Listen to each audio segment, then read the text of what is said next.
don't sneeze now. Ow. Phooey.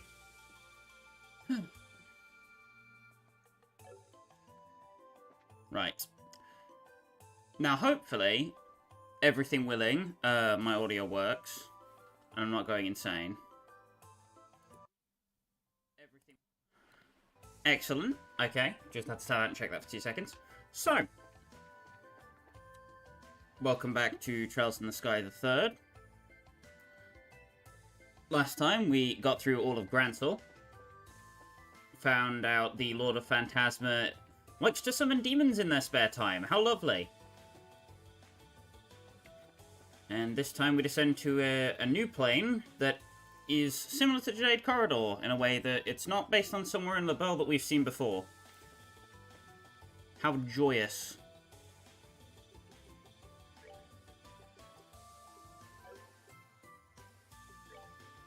So, now it's about time to talk about the elephant in the room.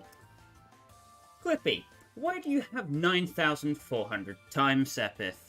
How did you get all this? Are you a sociopath? No, I'm not. Maybe I am. I don't know. In short, I realised that if I wanted to stick to a consistent stream schedule, it probably isn't going to be possible for me to grind all of this out. So I had to come to a middle ground compromise on that. I elected to use a save editor to edit my Sepith amounts specifically and nothing else. Everything else I have obtained on the save file is completely legitimate. You can see my Grol's Ritter notebook. I did do a fair bit of grinding before I got to this point. But, late last night, I decided that this was not something I can sustain.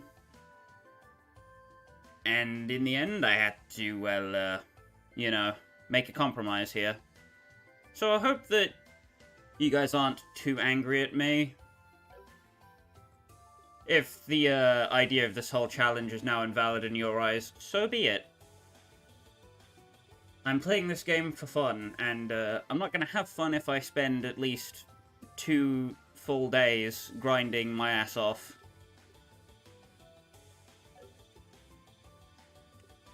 With that out of the way and done,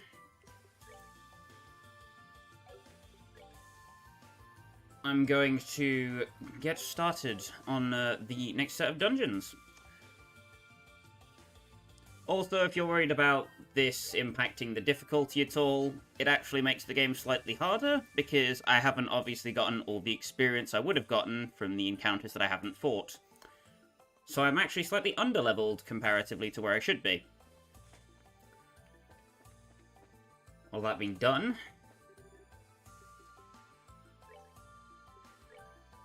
you can prep some new quartz while you're here, but the only things you should really bother getting is EP Cut 3s and EP 3s. Everything else you can leave. I'm going to get 2 EP 3s and 2 EP Cut 3s for now. I don't really need much more than that. Don't worry about Action 2s either. As long as you have 4 of them, you'll be good to go.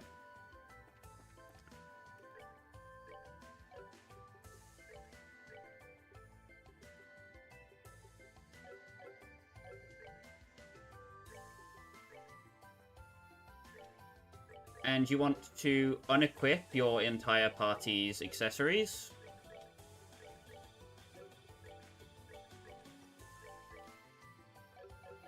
Which is very important for what's coming up.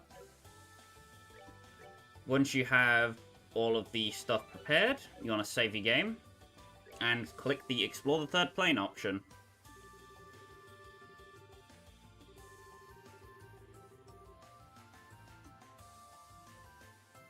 And start exploring.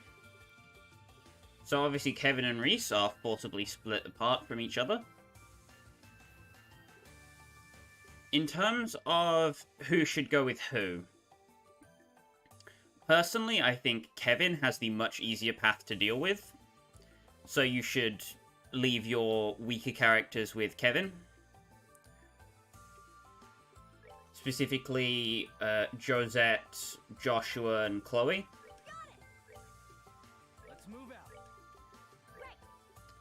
Potentially, you could also use Tita instead of Joshua, but personally, I think Tita's AoE healing provides a valuable use for Reese's party.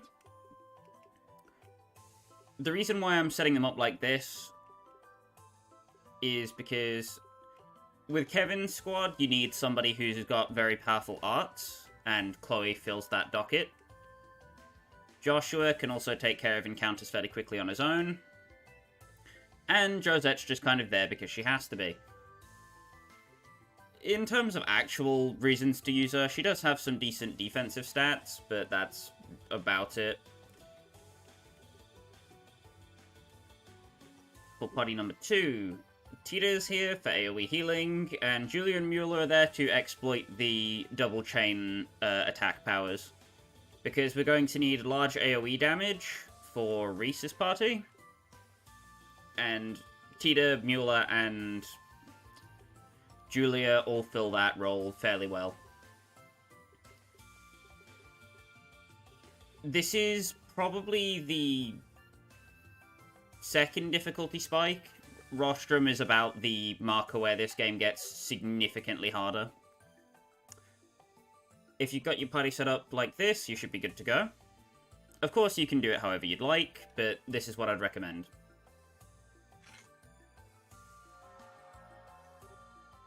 Oh, it's reacting to us.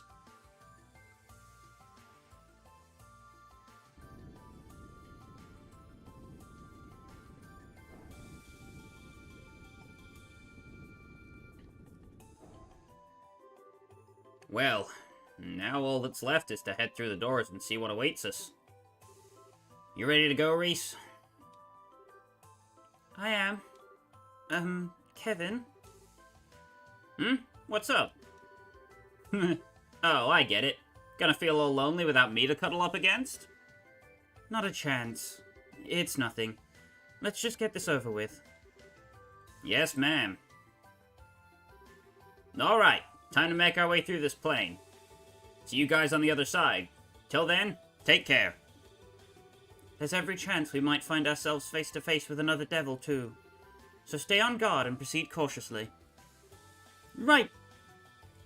Off we go.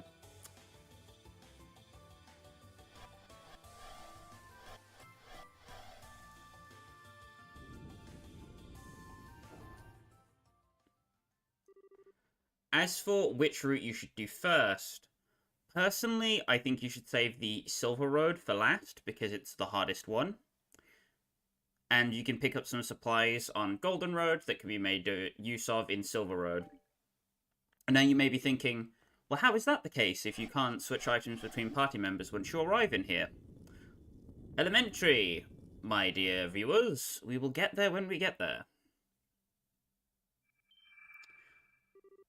Here we go again. What the? Hammer Gremlins. Yeesh.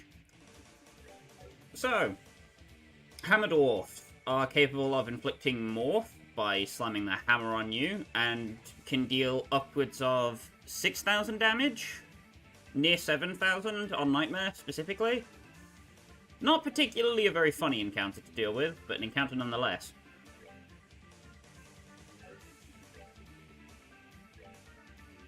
If you see one of them coming up with a crit, you can use Crossgear Rage to delay them on Kevin. Makes dealing with them a lot easier. Now Chloe, we haven't really had a chance to go over before we got here. Comes with the same thing she had in second chapter, in Comfort 2 and Sturm 2. Which makes her very good at dealing with bosses, just because you can reduce their damage output, reduce their defense. All the things you'd really want. Lichthris 2, same as it worked in other games, and so is Sanctus Nova, although you may not have seen Sanctus Nova in SC, because you might never have to grind that high on lower difficulties. Proficient in arts usage, and specifically water arts. She's not amazing because of her limited water slots, making her a lot more difficult to use, per se. Because she's not quite as flexible as other characters with her arts. But that's also not the worst.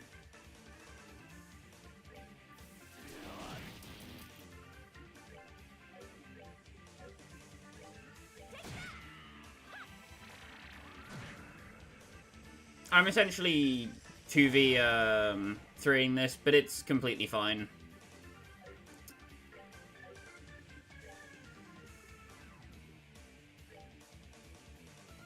There's really no need to worry about this fight.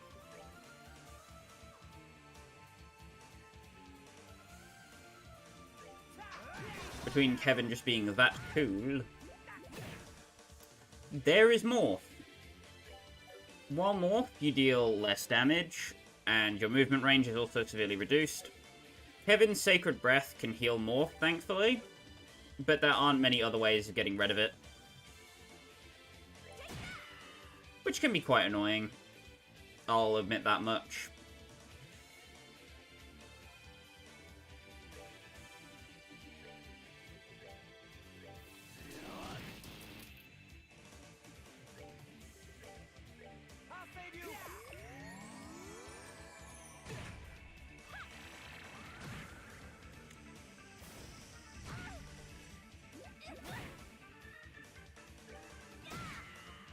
Okay, now she literally deals no damage. But that's fine, 'cause it's not like we were relying on her for that anyway. Just center Dark Matter on both of them, and Joshua can Evil Eye EX and clean that up. Boop.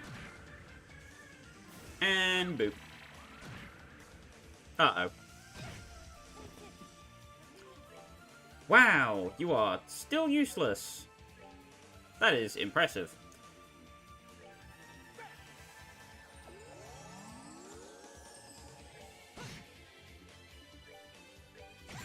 Poke. I might like this.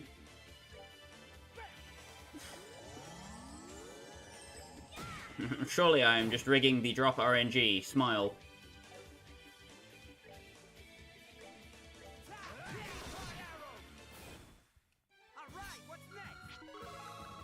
Surely we'll get a good draw. Wah, wah, wah. Just what were they?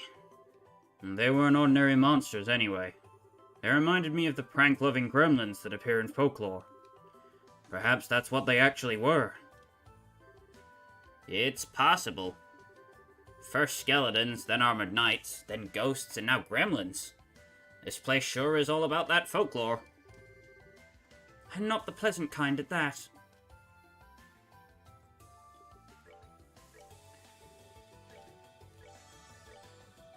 Now, if I could actually gear up my characters and use my noggin, that would be helpful.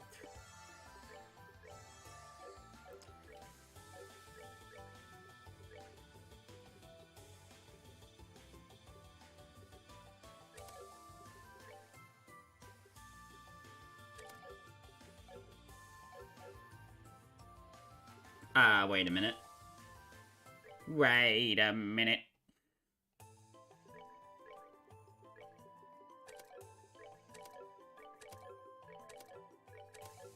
Hold on a minute.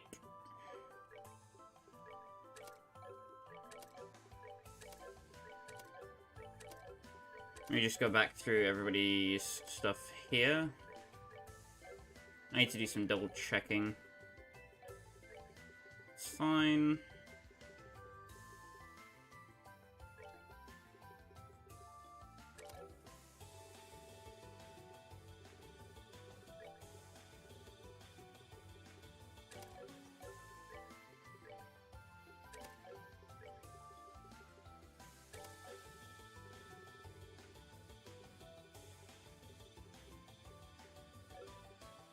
Okay then. Want to make sure everybody else is empty. Then I need to go back to the Hermit's Garden. Wah, wah. My dumbass forgot something important.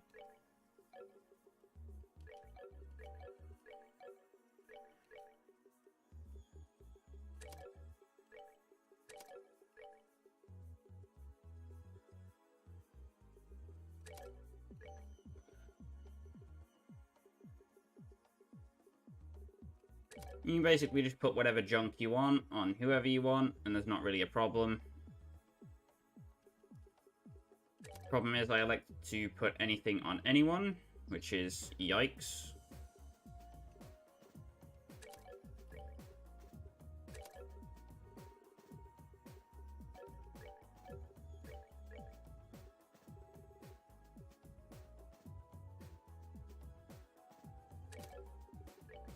You basically want to have the bare minimum on Group A with Kevin.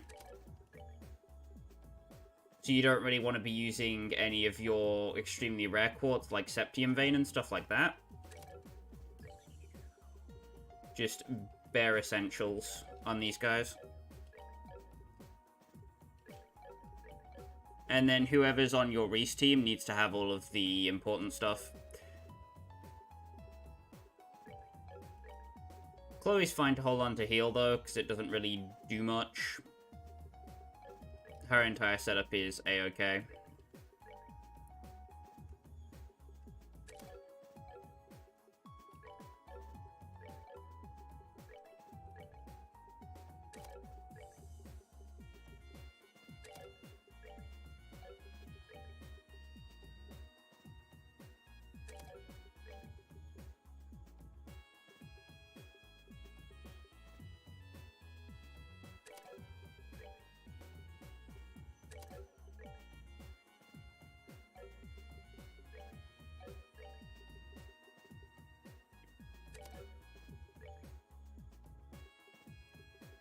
Gonna give Joshua HP 2 and attack 2. Bloody duh.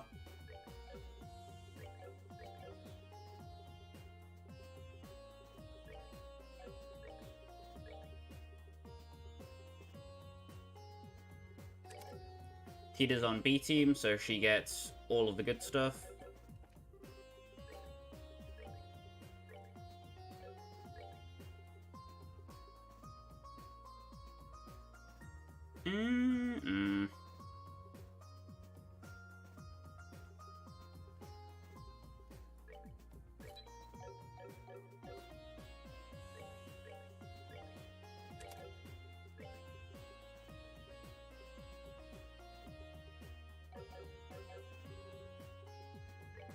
Going to make the EP3s that I need now.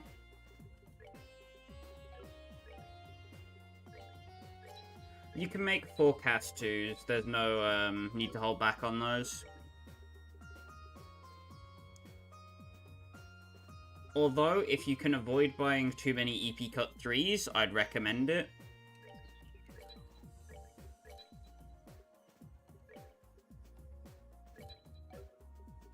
I'm just going to buy 4.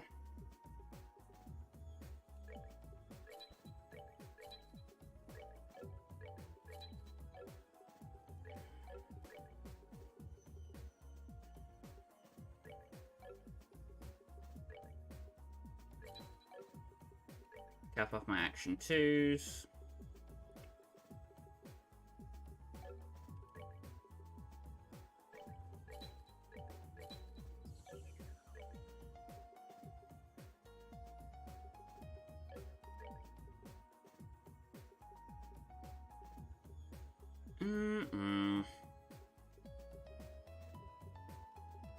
That's fine.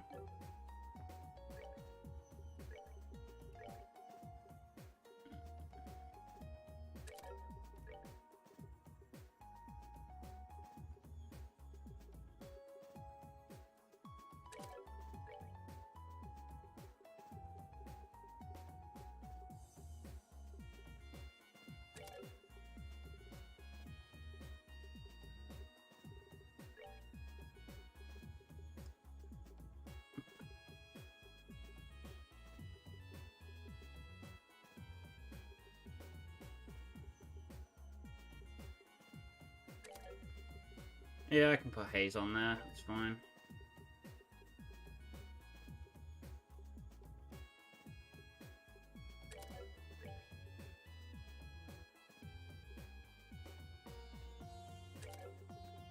Cast 2, because she's on B team.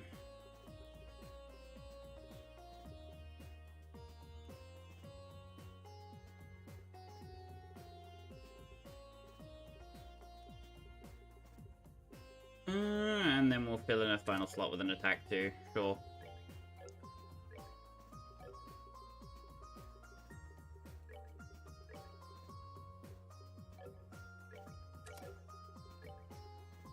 Put a freeze in his 1 slot down there.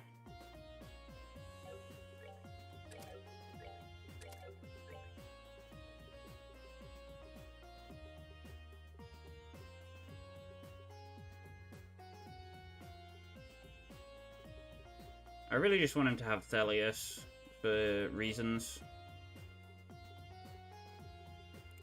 Although, if EP3 gives him Larcrest, I'm perfectly fine with that as well. That works.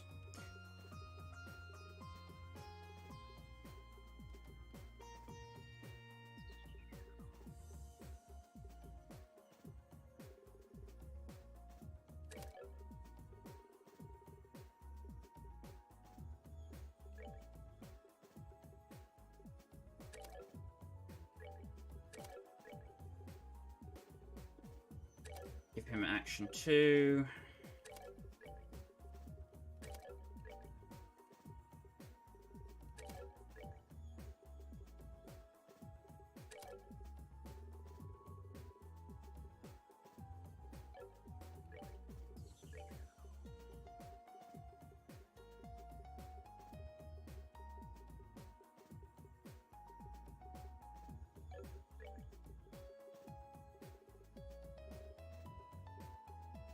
And then Mule can have a cast 2 as well, I guess. No reason for him not to.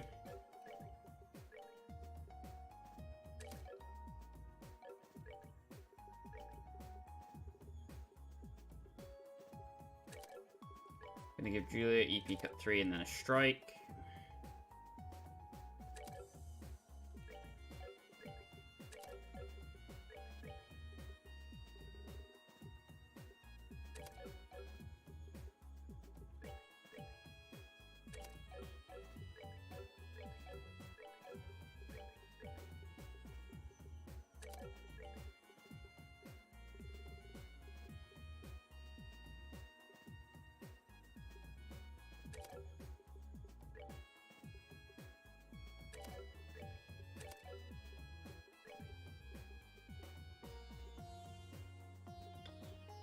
EP3, that's fine. Okie dokie then. Right, now I'm ready to TP back. Ay. Also, something you might want to do is go to your team layout. Where is it? There it is. And then swap in the characters you haven't been using. And take them over to the fountain before you leave. Just because starting with extra CP can be quite nice.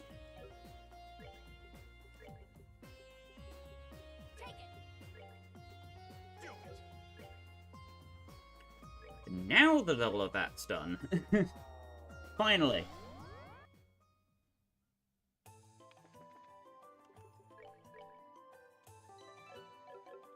Don't worry, I just spent 25 minutes preparing. It's completely fine. Could have done this pre-stream, but you know, it is what it is. Got it.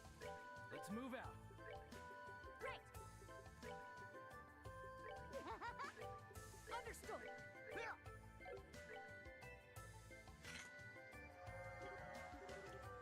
Blah blah blah blah blah. Cutscene, cutscene, cutscene. Hooga booga booga booga booga.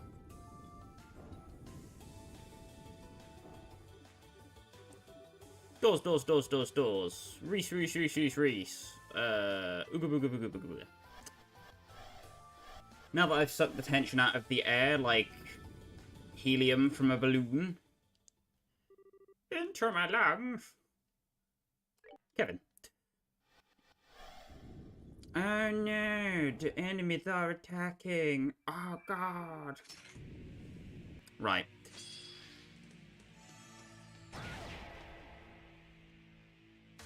Bastard.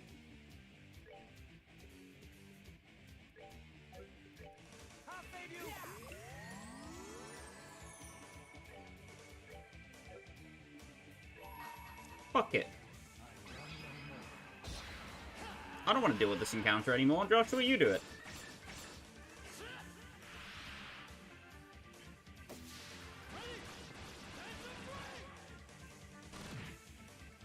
They problem solved.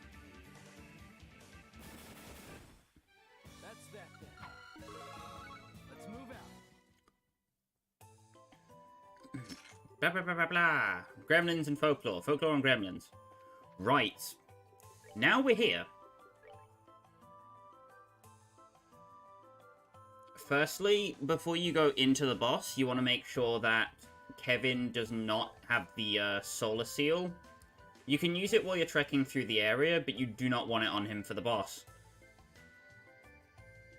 Because you need to be able to give that to Reese for her section. As for the kind of things you need to protect yourself against while you're in here, it's mostly just Feint from the Hammer Dwarfs, and then Mute and Seal. Because if they get the jump on you, that tends to lead to, well, the worst flavors of dying.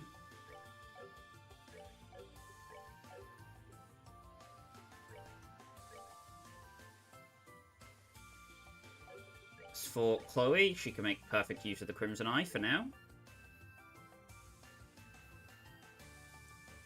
Give her a glam... not a glam choker. Pearly ring.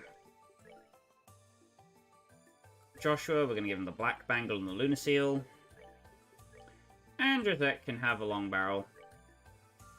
And a glam choker. You're going to go to your battle positions and just readjust them real quick to the original formation.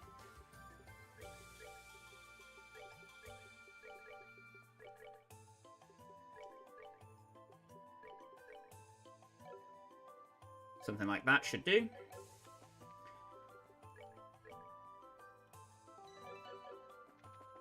So if you follow the road up, that is a slime lump. Oh.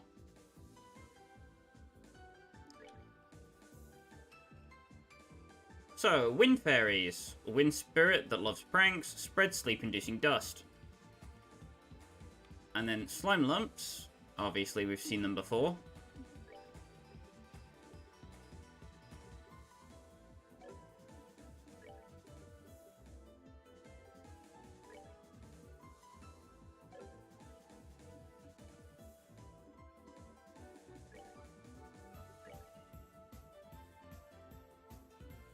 Let's end this. Model punishment.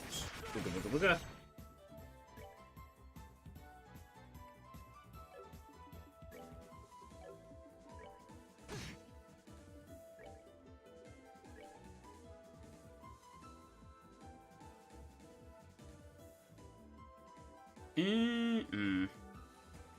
Yeah, this isn't amazing to be in, I won't lie. Not a great situation.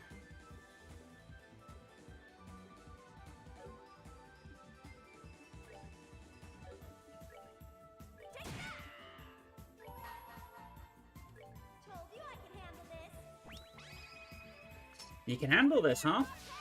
Go for it. Be my guest. I would love to see it.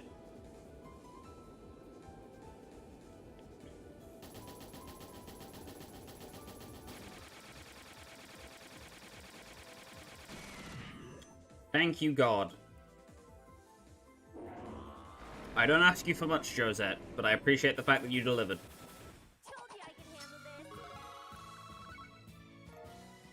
Get some savory opinions. Not exactly what I wanted out of that, but you know.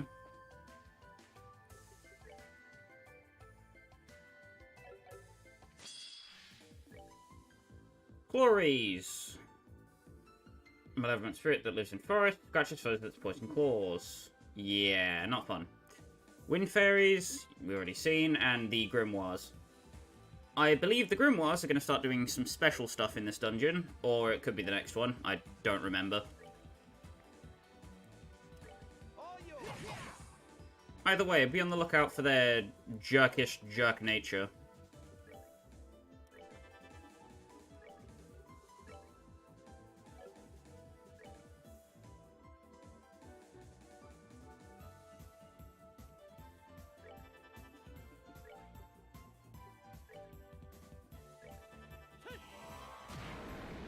Hellgate disposes of that just fine. The grimoires are functionally as threatening as they were in... Excuse me? The grimoires are functionally as threatening as they have been since Jade Corridor, so if you could deal with them then, you can deal with them now.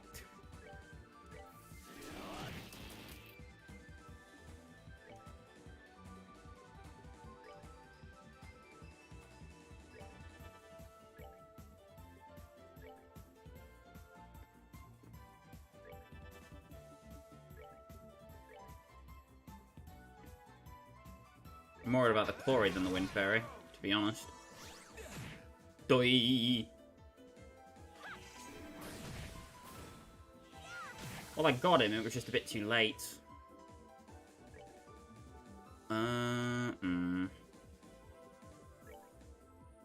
Fish.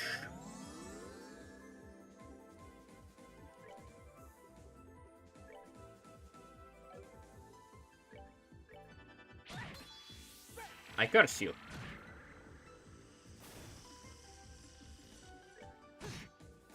That's that. And there we go. Let's move out. Open this chest here, you find a Tyrrell Bomb.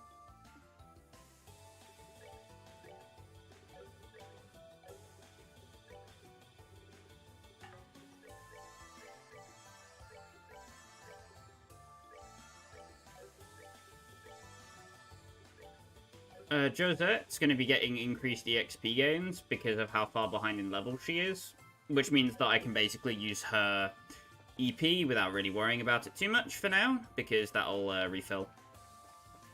But the Golden Road is actually just a straight line. It has a few offshoots, but the actual path itself is impossible to get lost on.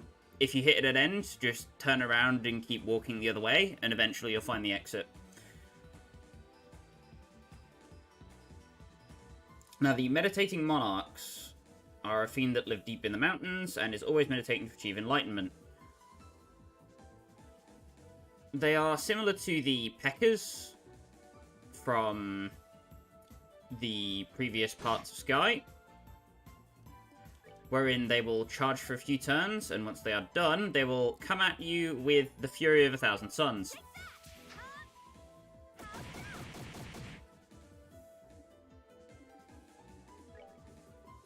You want to interrupt their charge or delay them to stop them from dealing major damage, and then spam the crap out of them with whatever arts they're weak to.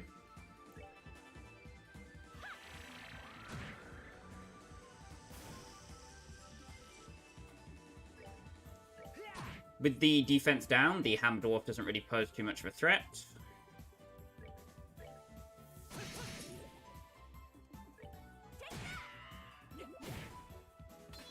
Unless it bloody shrinks you. Fucking unbelievable, man. No more small. Small has been cancelled. Goodbye.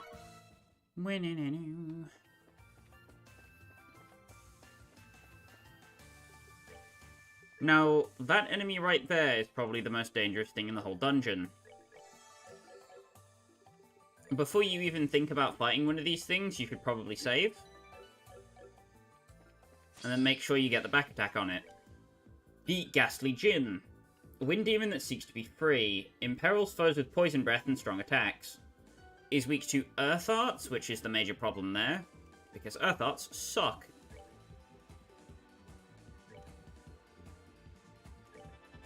Gonna go for a Petrify Breath.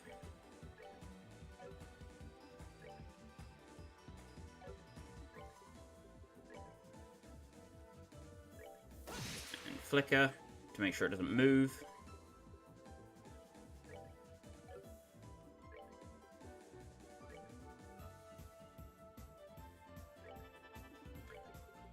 And then I'm going to start on the Wind Fairies.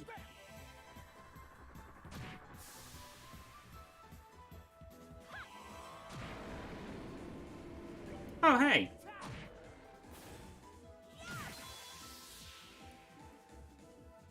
Ain't that just nifty?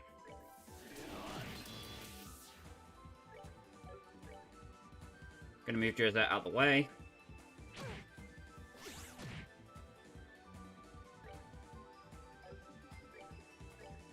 Because if she gets hit, that could be particularly bad.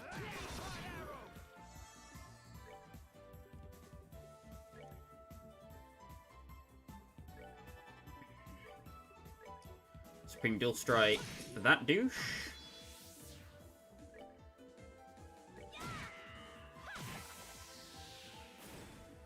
Ding dong, the wicked fairy's dead.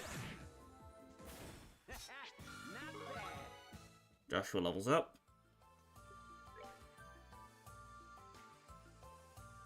And Chloe's close.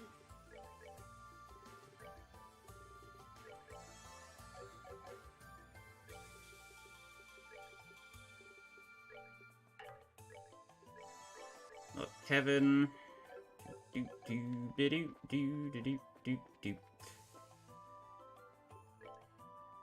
So if I go into my monster guide real quick. Quick. The Ghastly Djinn is capable of dropping Pendragon, which is a sword that is two-handed, so you can equip that on Mueller if you manage to get it here. And this is the first example of a weapon that can be dropped by enemies that has extra versions of itself later. So further on into the game, we'll find enemies that drop the Pendragon +1 and Pendragon +2. And those are some of the best weapons at the time you can obtain them, but they are extremely rare. Vorpal Sword is, I believe, it's either for Chloe or Reese, one of the two. You don't really need to worry about getting weapons for Reese and Kevin, as they have weapons that they will obtain throughout this chapter normally. Ein Klein is for Chloe and Julie, I believe.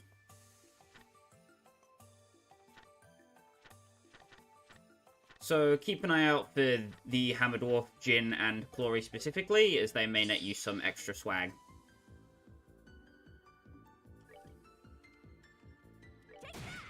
Gonna vanish that back one real quick.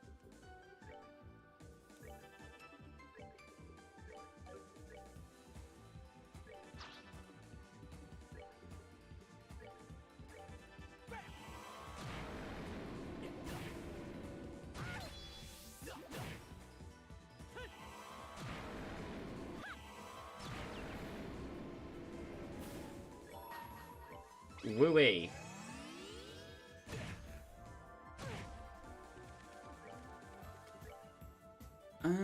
That one's pretty much dead.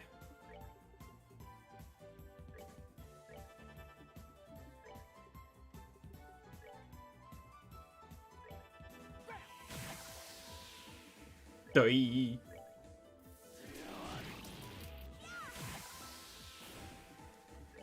Essentially, you can just struggle your way through these encounters without thinking too much. And that's what I recommend you should probably do.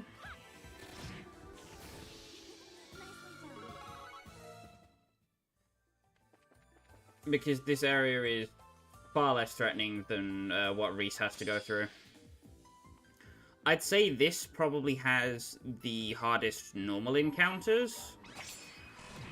But the hardest boss encounter is definitely Reese.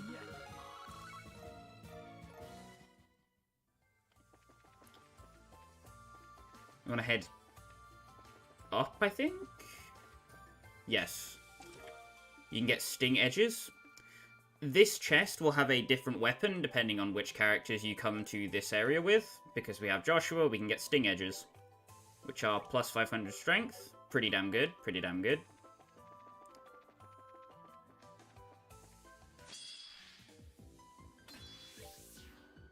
So, with the Sting Edges, a Supreme Dual Strike, we'll, yeah, do that. It's honestly pretty insane. But the Sting Edges turn Joshua into a 1v however many enemies there are kind of deal. Where he can basically solo carry fights for the rest of this dungeon.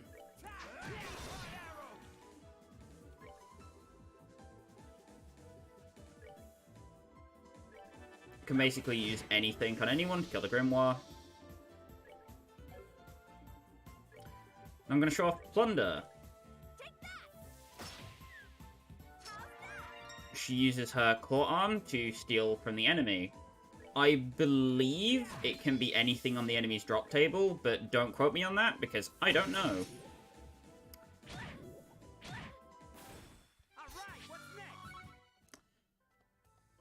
But I think that is the case. You can just use Joshua's EP here, because he doesn't really need it at the moment.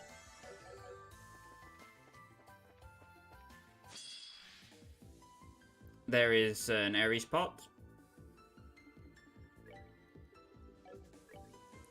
This looks particularly nasty, though.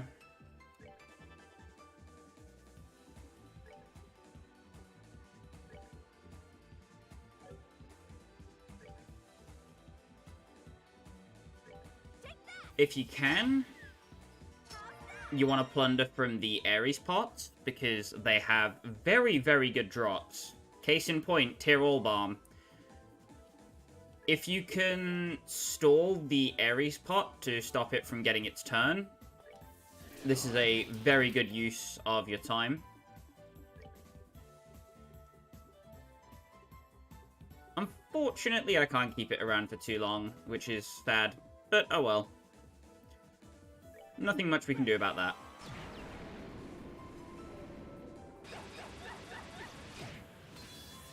Owie.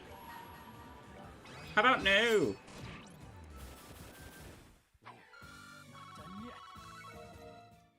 Get a boatload of Sepith. I think this is progress.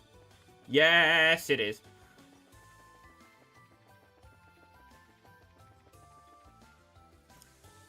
This is what I was looking for.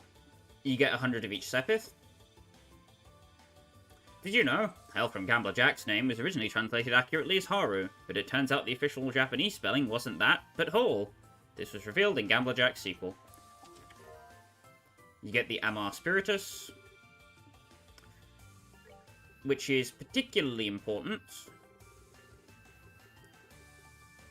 As the Amar Spiritus cures KO with 5,500 HP, and it's fairly cheap to make compared to just buying Celestial Bombs. And here's a Silver Earring. Too bad, it's mine now. Just a normal Silver Earring, nothing special about it.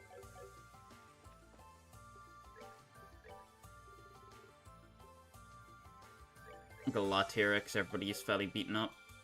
And then, Josette can heal Joshua, that's fine.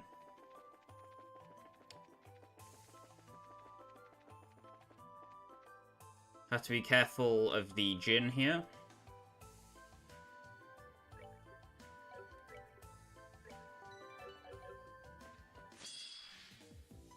Oh, crap.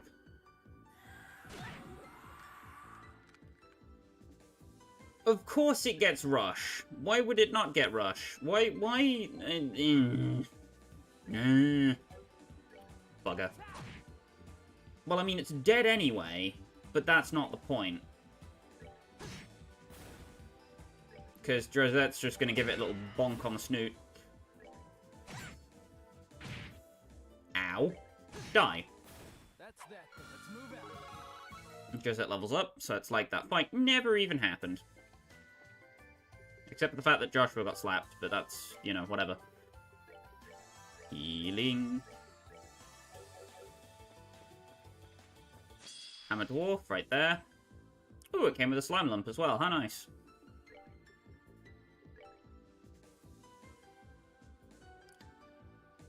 Why does the enemy get the rush turn? Thinking.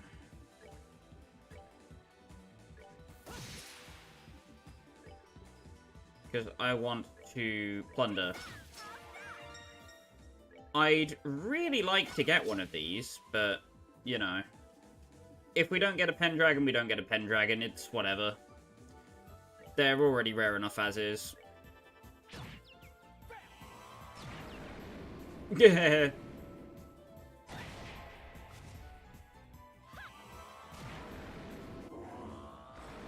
Oh,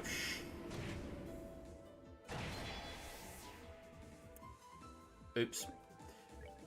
Not paying attention kills.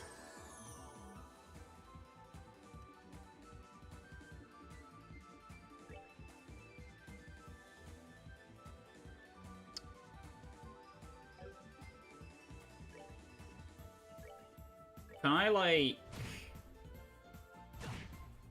No, I can't.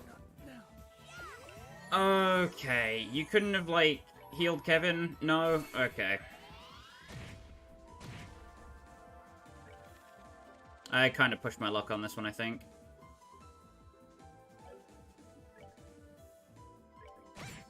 Oh, crap. So sorry. Fudge crapsicles.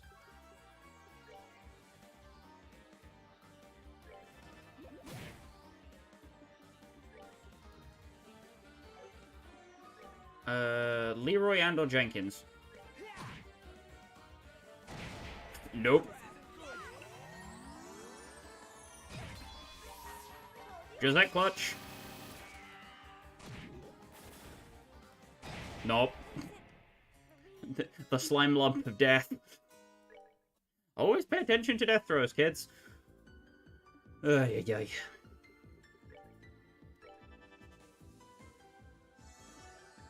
You remember when I mentioned the difficulty spike? Yeah. Yeah, the difficulty spike. Damn it. We are so bad at this. Oh, well. Kevin's dead.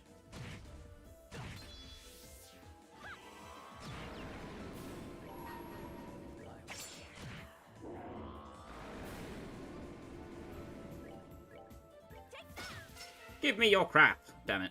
So sorry. Kevin, why are you like this? Beast flesh and a tear bomb. Womp womp.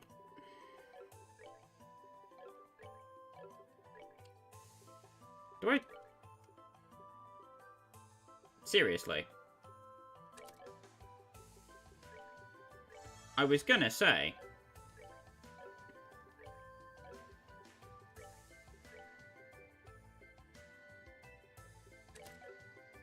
If I really didn't have Thelius access, I would be very concerned for my future safety.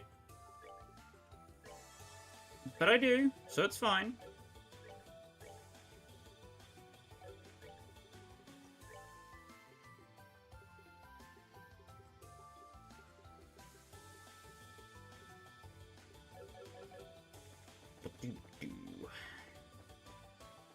And then this way should be optional stuff. Yeah.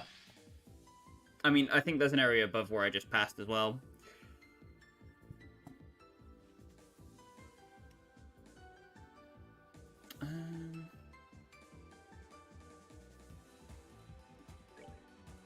Which one of these do I hit first, is the question. None of them, apparently, because I suck.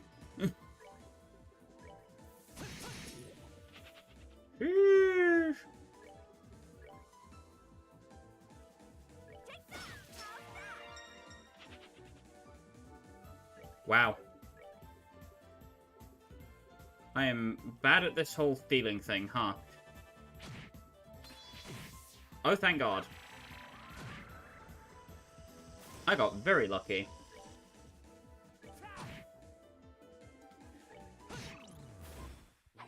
Done yet.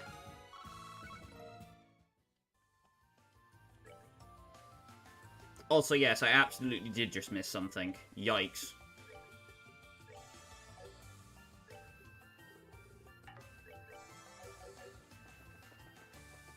Anyway, 1000 mirror. Congratulations, it's a girl! Gender reveal of the chest. And 100 of each Sepith. Pick up the Stinger M.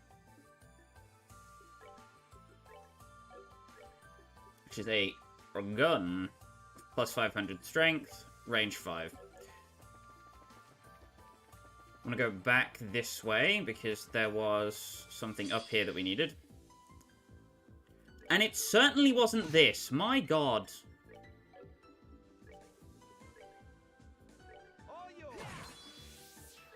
No, I've decided I do not want to die today. Goodbye. Done yet. Septium drops. Woo. Star door 4 is here.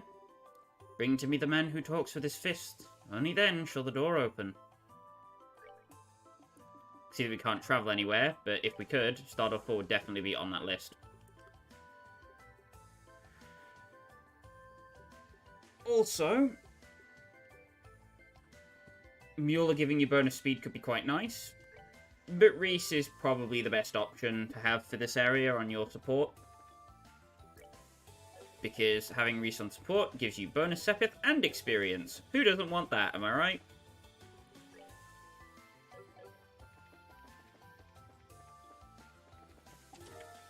And that chest behind this contains a white bracelet. Plus. White bracelet plus is arts attack plus 100.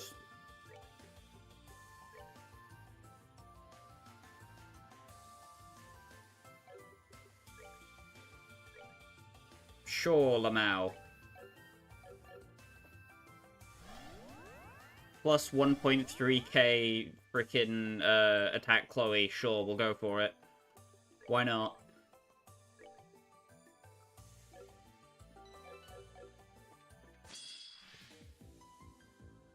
Please don't crit anyone. Thank you, God.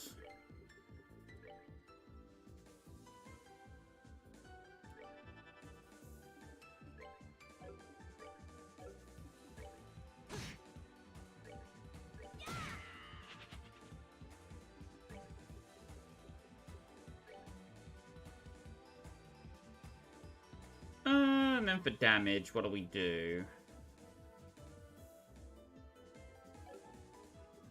I'm fairly sure Kevin has that, but I want to clock the Monarch just in case. Ah, crap. Never mind. Uh-oh. Of course, Joshua's turn is the one with a guard on it. Why wouldn't it be? Ah, you missed. Garbage.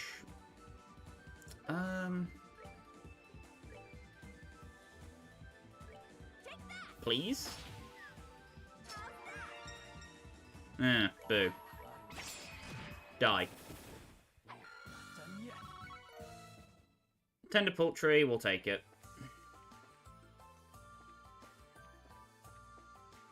We want to be careful on this section specifically, because there is a shed load, and I mean shed load, of gins on this part of the road. Although don't worry about spending any important resources here just yet.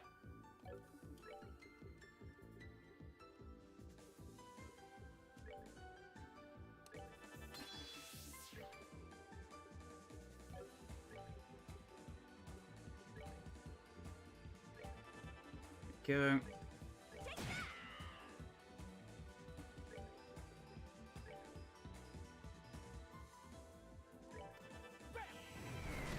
Just focus on doing damage.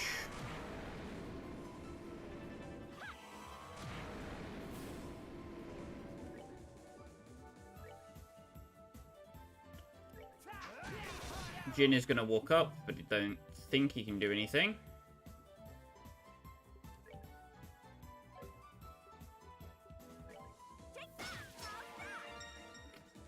Bloody tear bombs, bruh. Gonna do some turn manipulation.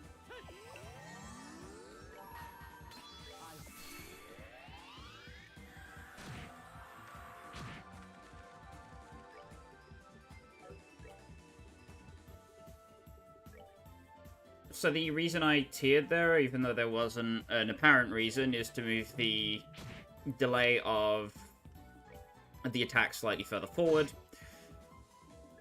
which in turn stops the Jin from hitting anyone I don't want him to.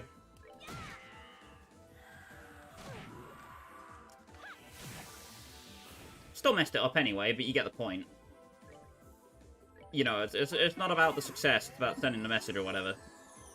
And the message I sent was, I suck at video games.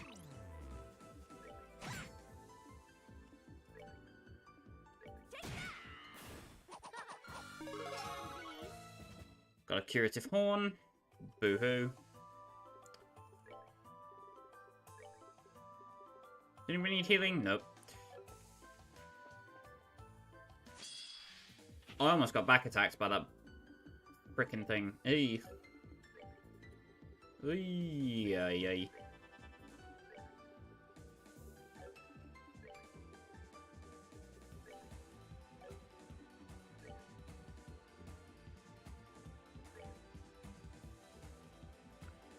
Move down.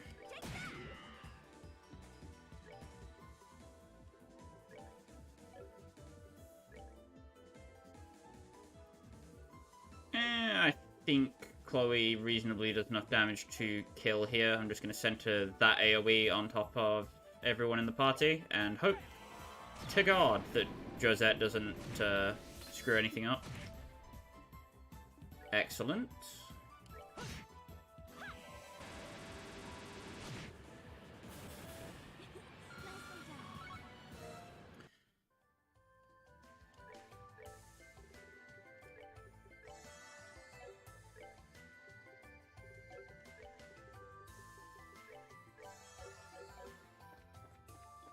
Can pick up this chest and we get a Curia Bomb.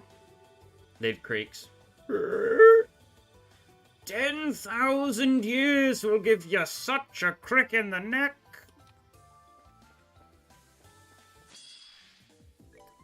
And there's two Wind Fairies on their own here. Not that bad of an encounter.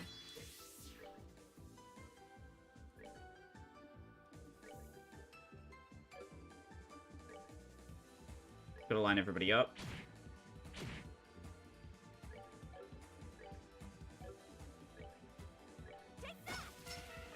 Bruh.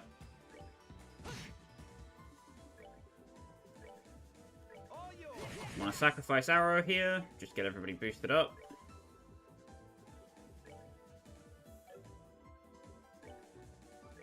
Blue impact will kill that one, hands down.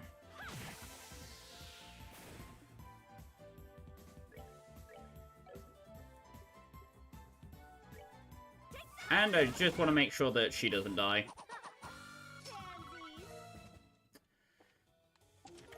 And we get a skull pendant. It's a shining palm! Wait, that's a lie. Like the promise of more treasure. Damn your chest! Damn you!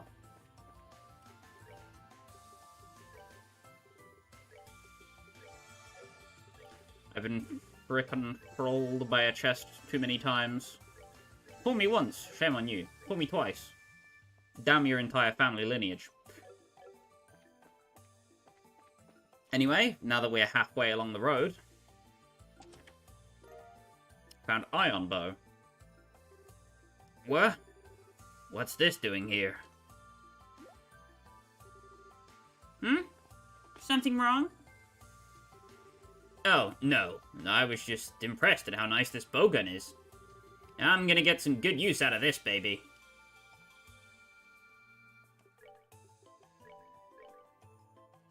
The Ion Bow. 500 strength. 500. Same caliber as the Sting Edges and the Stinger M. Comes with +6 range, which is much better than the +4 you have by default, +25 arts attack, and +15 dex. All stats that Kevin would like to have.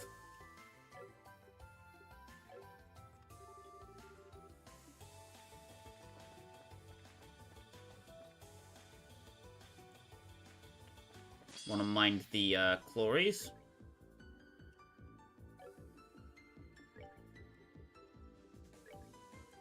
So now Kevin can put out some fairly respectable damage on his own.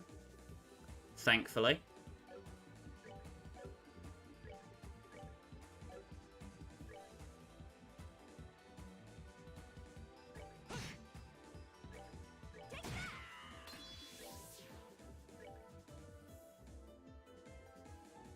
And we're just going to pop down a Hellgate on top of that entire troop. Easy enough. We don't want to vanish that.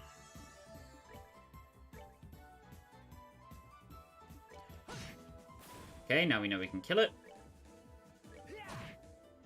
There we go. Inside of this chest, you get the Gaia Greaves. 50 mirror that the item is still in your inventory during the final battle. Probably will be. So the Gaia Greaves, +100 defense, +15 agility, +4 move. You do not want to use this in your current party, you want to save it for Reese.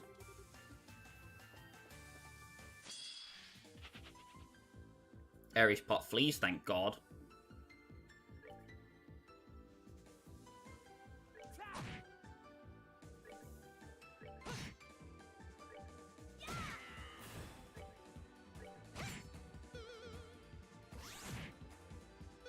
Uh-oh.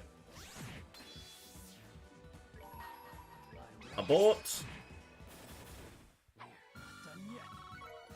Because clearly I never learned my lesson. No need to worry about saving EP once you get to this point. Just go ham and use everything you've got. If this empty chest were filled to the brim with food, it still wouldn't be enough to satisfy Reese. There is a Djinn hiding in this top corner. Make sure you don't get caught out by that, because I have before, and it sucks.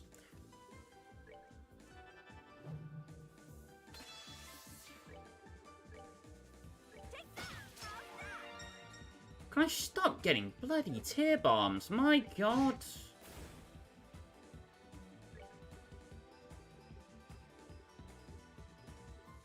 You'd think one would be enough. Also, you can impede its stuff. And it's vulnerable to Petrify, which is what I've been trying to show off for this entire dungeon. Ay, ay, ay. That's that thing. Let's move out. I thought I was going to get that sooner, but apparently no. Right. Now, this monument right here.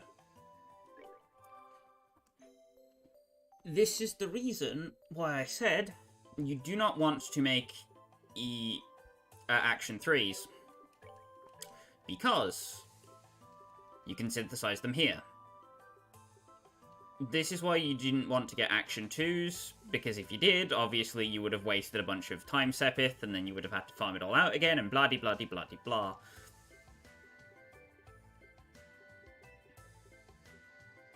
The boss is in the next room, so we want to get as much stuff as we can to be as fully prepared as we can. This is also where you'll be equipping your B team. So you want to get 4 action 3s, and then 4 of anything else you might want them to have. I'd recommend shield.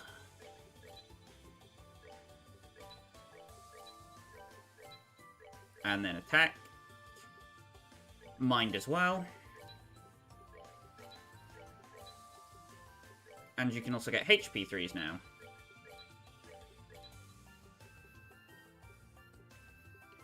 Defense 3s are also available. Very nice.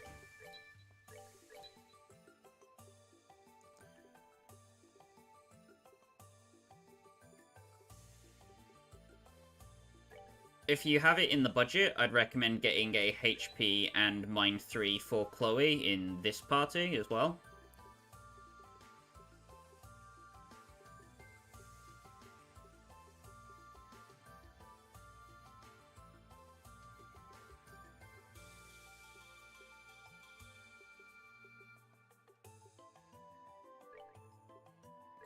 Gonna pick up some of those.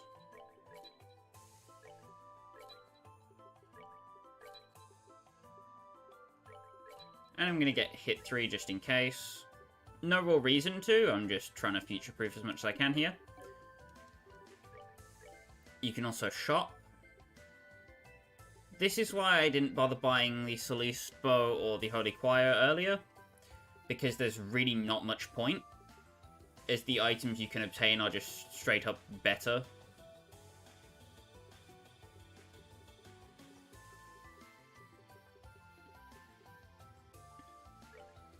You want to make sure you have 4 skull pendants, but not for this fight. You want to leave those in your inventory for your B group.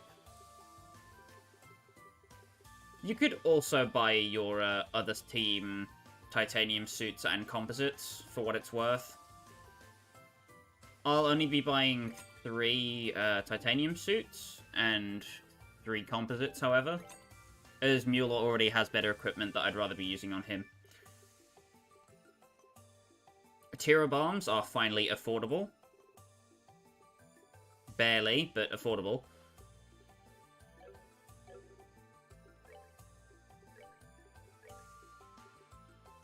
If you've been holding off on upgrading slots, you want to upgrade those on your B team as well. Your A team doesn't really need them, and slots are only really going to become an issue as of next chapter. I should clarify that this is also one of the rare times where Reese will be in your non-mandatory party member list.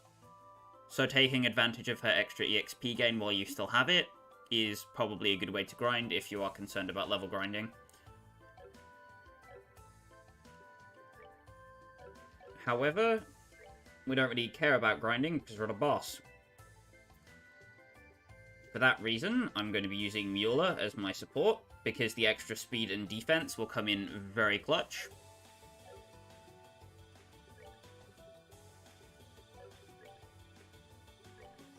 Now you want to remove your Crimson Eye. Let me just check what I've got to replace it with.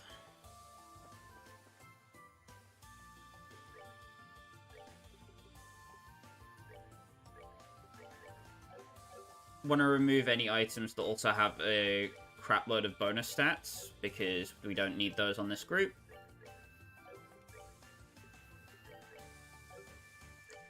We need seal and mute prevention. So glam chokers and pearl earrings for everyone, pretty much.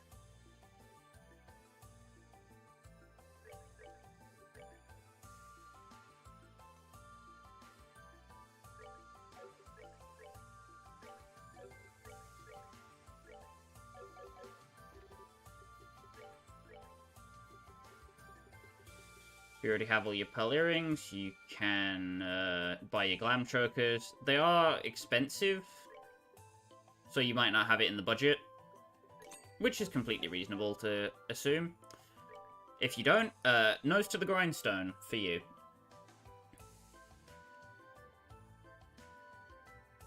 Also with Joshua, he doesn't really need it because his arts attack is quite low comparatively to everyone else. So you could maybe skimp out on 1 or 2. If you don't mind risking something screwing you over.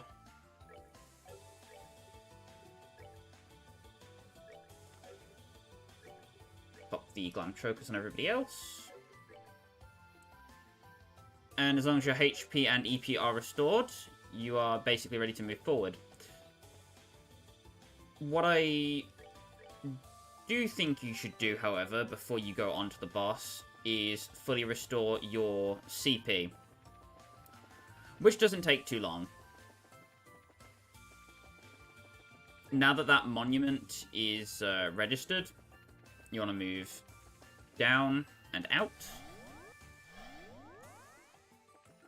And then back into this section of rooms.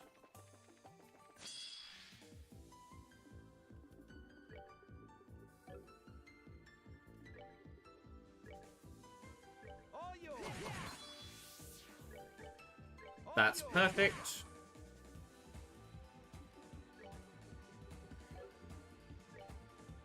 And you just want to wait for the enemies to come to you.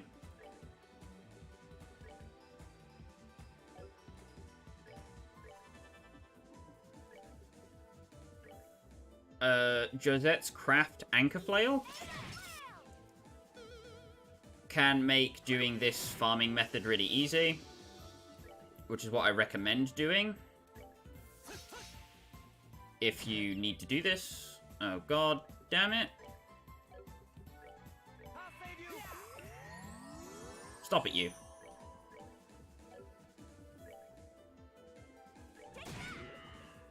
Okay, you're poisoned. You're just a matter of time.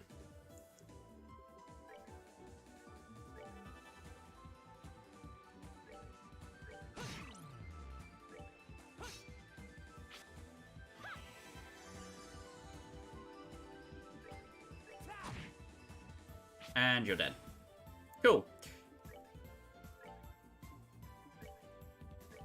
I'm gonna bunch everybody up. I unequipped Solar Seal on Kevin because I'm a dumbass. Because I forgot about this. Not bad. Oops.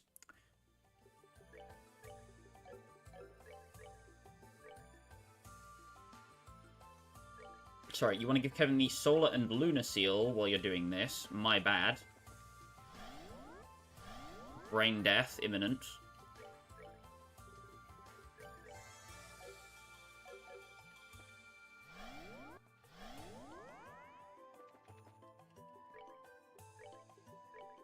And you want to move everybody's battle position to be close together. There we go. This encounter setup is not ideal, but it'll still work. You essentially just need to bore the encounter down to a single enemy, and then use Anchor Flail on it with Josette.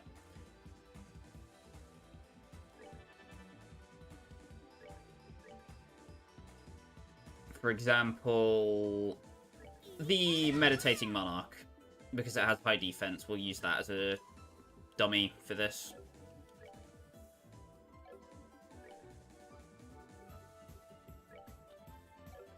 And then we want to take out the Hammer Dwarf. It doesn't matter how you do it.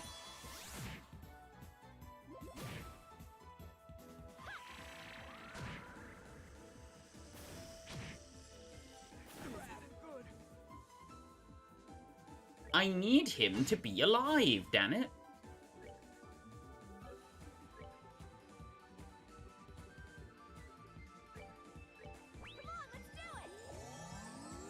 Get up, you.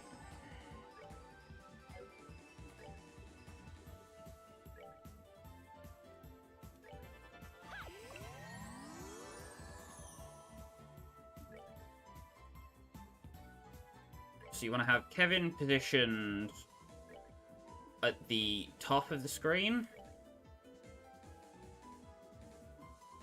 directly above everyone else. And you want to have them lined up in a format like this. You can do whatever you want on the turns in between where the enemy is not moving.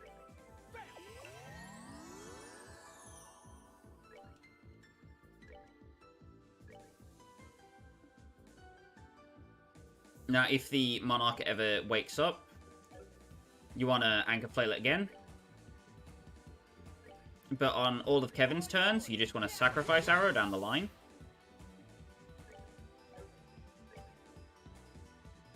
And that obviously gives everybody CP without them moving. And you can basically just keep spamming Anchor Flail on the poor enemy that you have decided to subject to being your CP farmer of choice. And then you just spam the move command a bunch. This obviously isn't impervious, because the enemy will eventually run out of HP.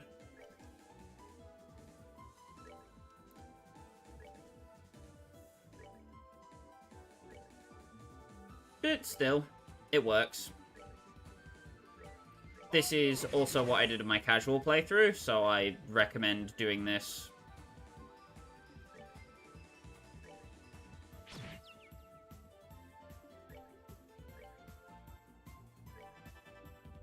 We also want Kevin to be the closest thing to the enemy, because whenever Kevin gets hit, that also increases his CP further, which makes the farming method take less time to do.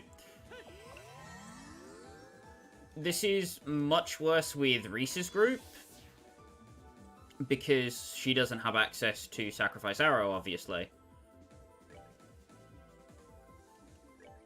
And that can make doing this absolute hell.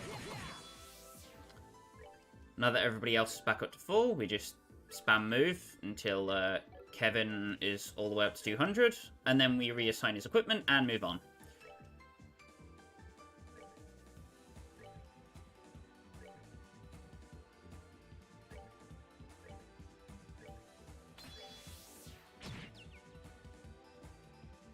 Well, that was the worst possible target you could have selected. Jesus.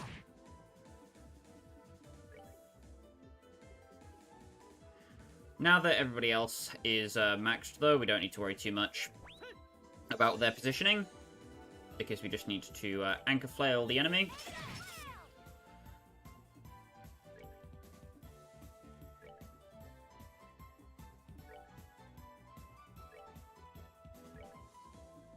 Except now, of course, Josette needs to poke it.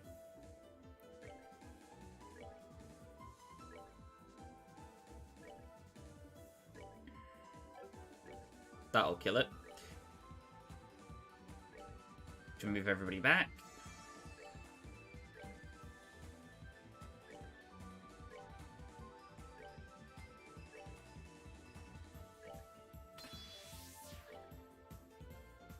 Kevin is at 200, so Josette can boop. Told you I could handle this. Insulating tape. And here comes the hard part, getting all the way over to the end of this room without running into any enemies. But if you can do that, you are officially good to go. Just want to drop a very quick save right there.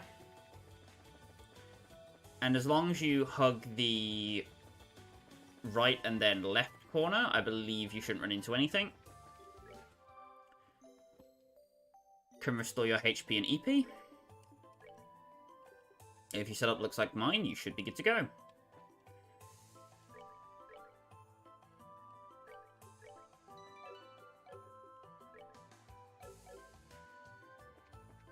Just note that this fight will be more difficult than it seems it should be,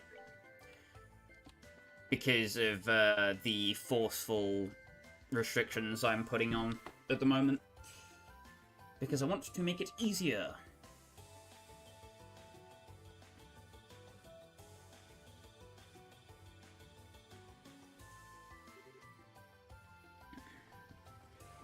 Over there. Do you think that could be the exit? Sure looks that way. Yeah. I hope everything's going well for Reese's group, too. There go my hopes of just walking. Looks like they're not going to let us reach it without a fight. What? Reese.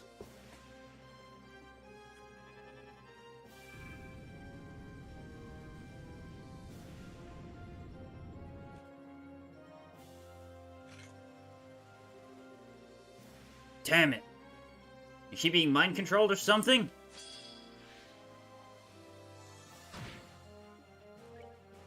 So, Reese is the boss of the Golden Road. Yowza. She is completely invulnerable to Mirage Arts. Hint, hint. Spark Mirrors. Mirror from Gehenna shows Sinner's punishment and reflects arts. And then the Haunted Mirrors reflect physical damage. Joshua and Kevin are your tools for dealing with the Haunted Mirrors, mostly just Joshua, and the Spark Mirrors will help you, or will be dealt with by Chloe, sorry. So, you can't play this fight like you normally would. Kevin does not have unlimited CP for this fight because you don't have the Solar Seal. This makes this fight a lot harder to deal with. But essentially, it boils down to boosting the speed of your characters and then just going ham on the enemy. Specifically, Chloe needs her speed as high as she can get it, because you'll need her to be applying comfort.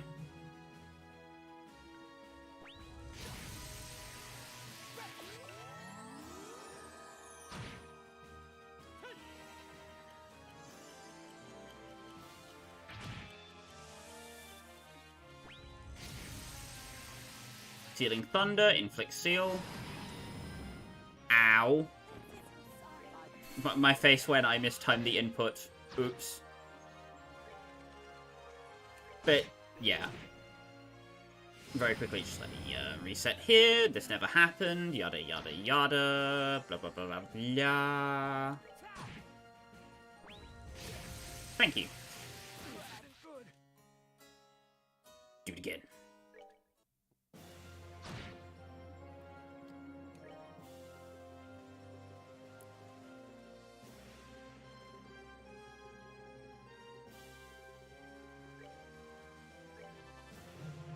This is also the first real fight that you don't have Julia for, which means that you are down on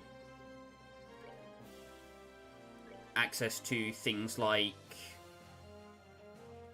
attack orders, which you will really notice over the course of this whole boss, because it really hurts not having access to it. But similarly to the other stuff we've done with bosses, it just results into spamming attack debuffs and focusing on the minions before you defeat the actual boss.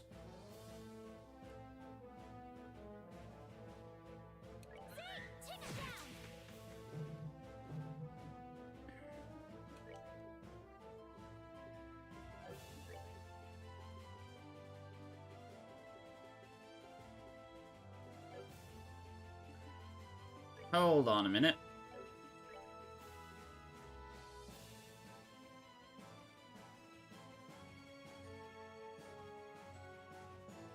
Oh, no, never mind, I'm good. My brain is herp-derping out on what I actually wanted to do. Sorry.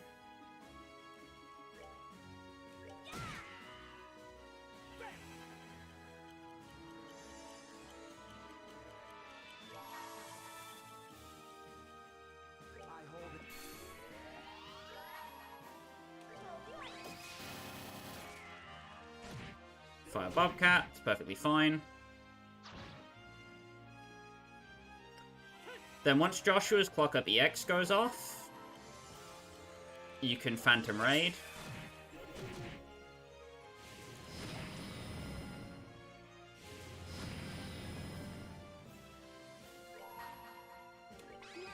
Licks Chris 2. Make sure your other party members are healed.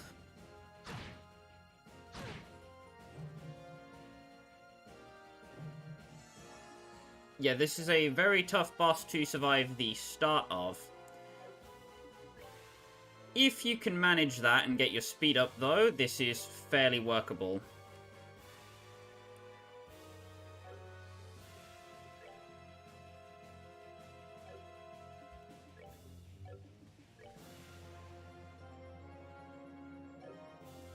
Right now, I need Kevin to focus on curing.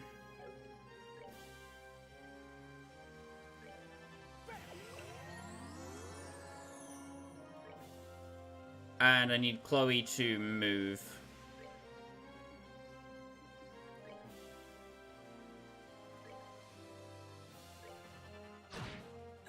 Oh, god damn it, Reese. You're the one target I can't have you go for.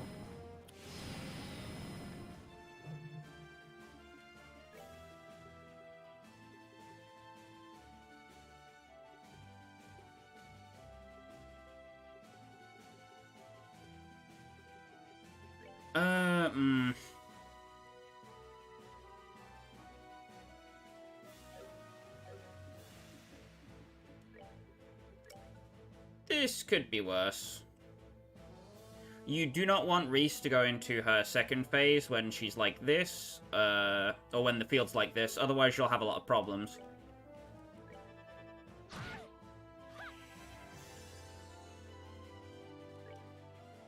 But yes, comparatively speaking, this is very smooth sailing to what we're going to be going through on the other road.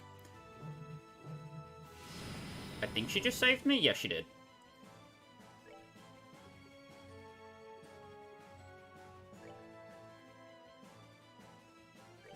Need to heal Kevin.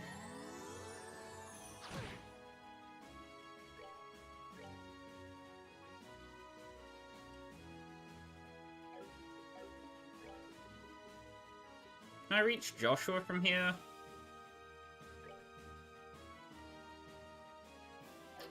I can, but he doesn't live unless I Celestial Bomb. Wah.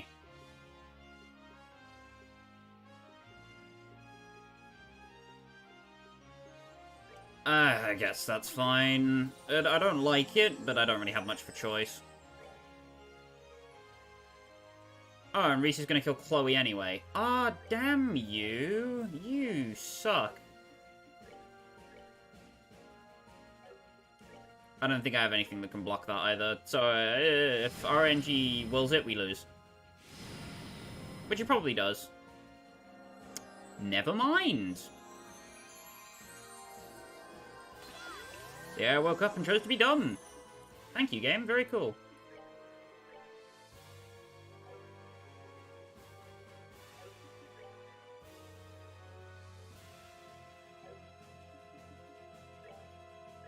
But now we have to get everybody out of this corner, otherwise we're going to have even more problems than we just did.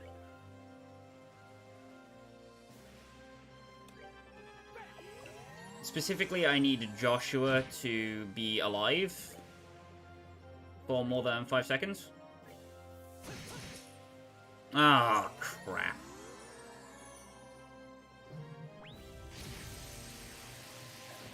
Well, that could have gone better.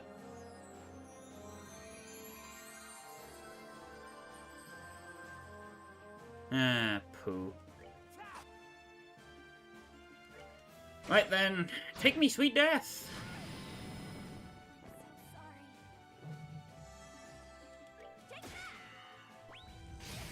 Okay. Can make it quick, I'd appreciate it. Thank you.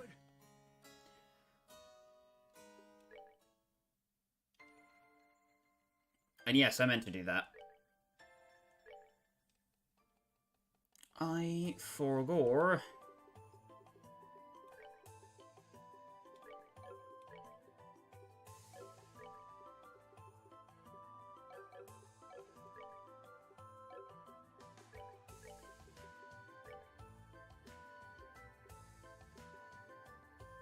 I need to refinangle Kevin specifically, I think.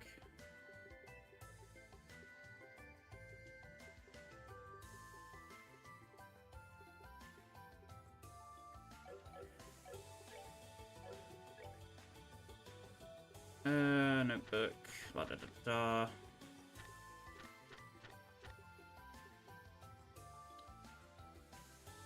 Five, 3, 3, 3.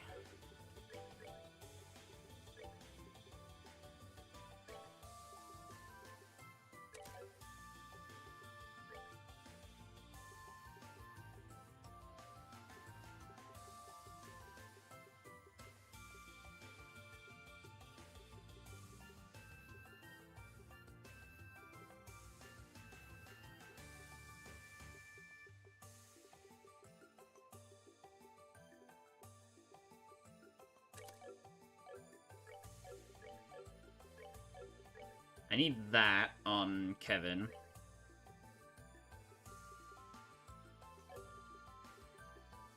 Otherwise, this does not work.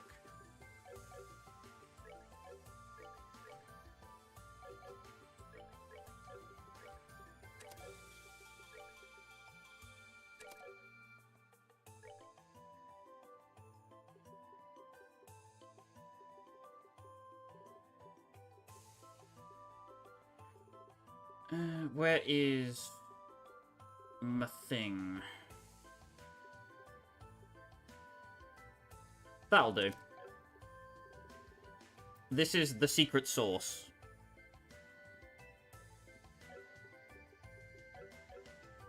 I'm fairly sure.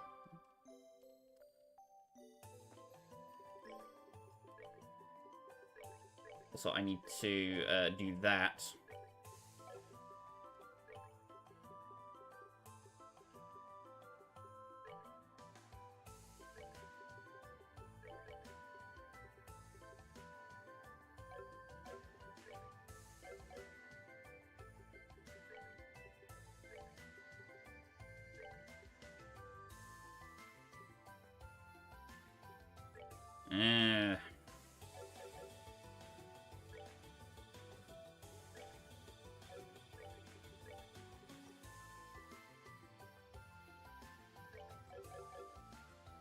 Okay, now we can go.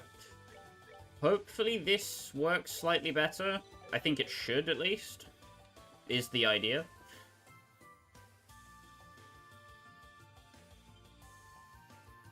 We might get one bombed, it depends.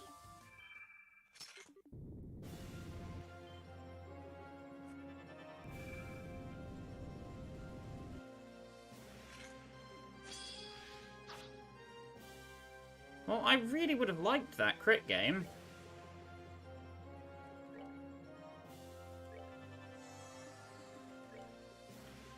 It would have been very nice if I could have had that.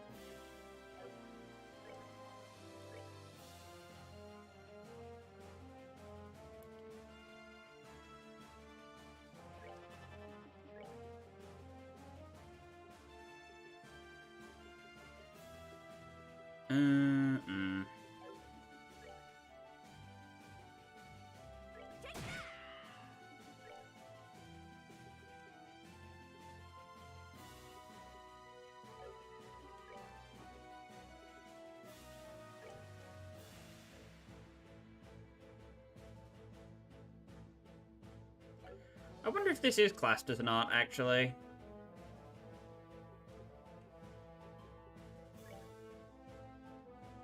I should check. No, it's not.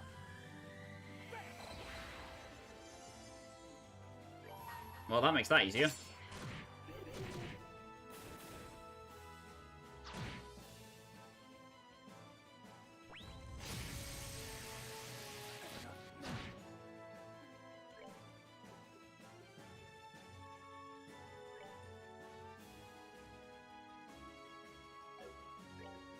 Okay.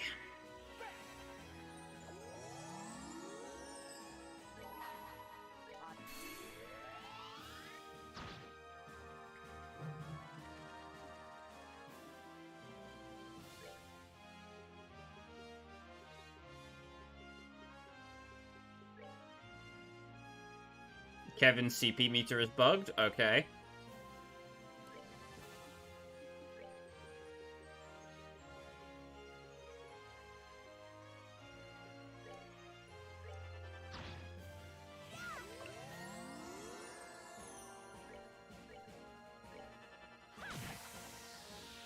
$2.5k is not bad.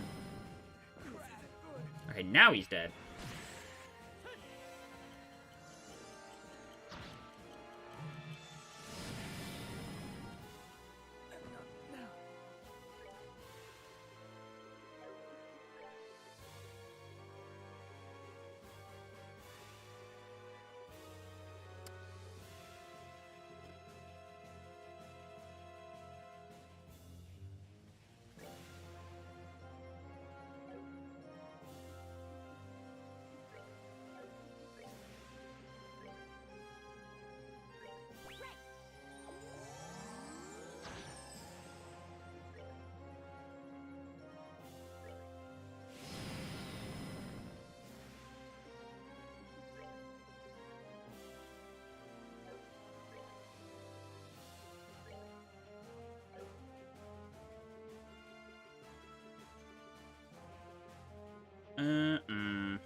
Yeah.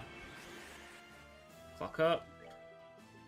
I believe if you are casting an art and she's near to you, she'll try and arc fencer it to cancel you, but currently doesn't bother me all that much.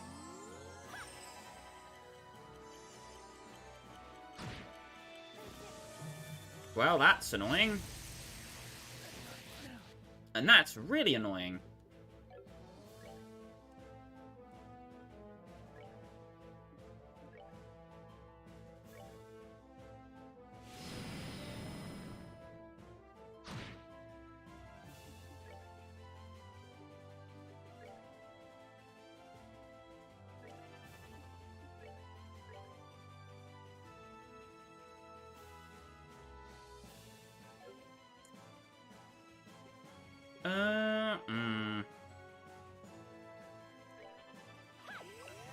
Yeah, I don't want resealing, which is annoying that I have to do it like that, but yeah, whatever.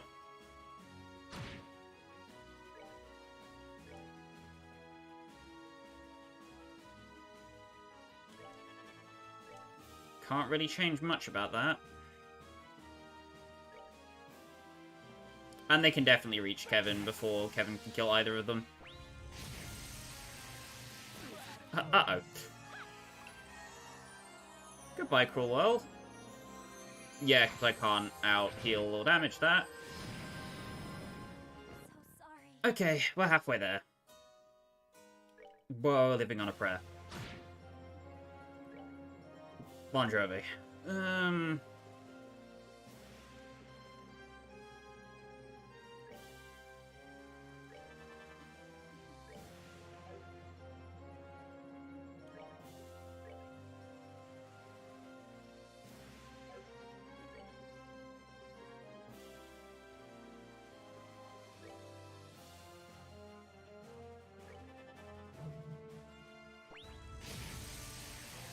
You can reach from there?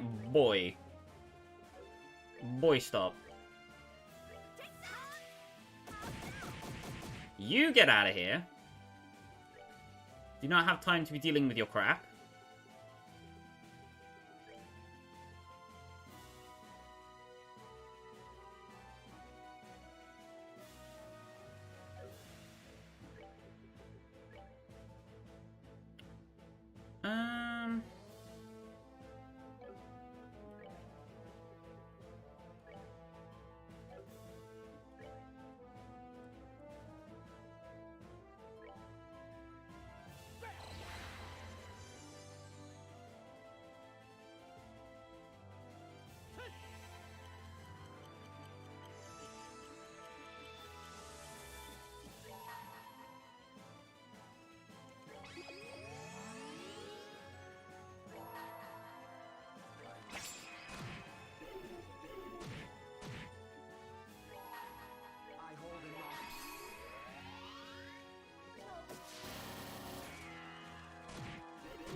Well, that's not good.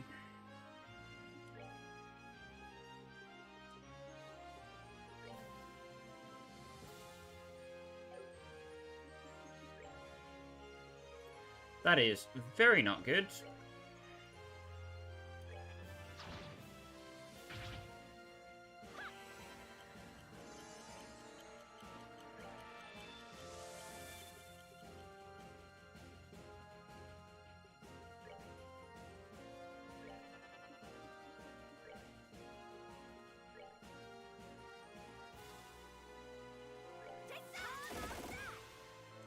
Miss!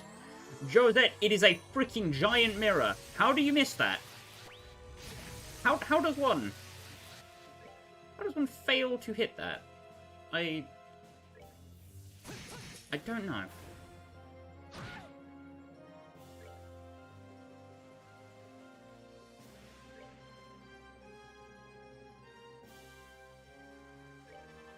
I just really needed the AI to not hit Chloe. Okay, good.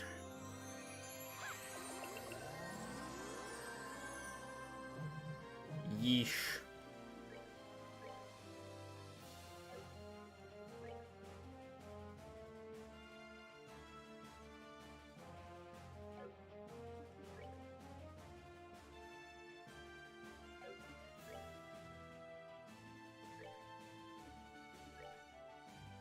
I need to kind of move everybody over to this side. Oh, God. Chloe's kind of in a screwed sandwich.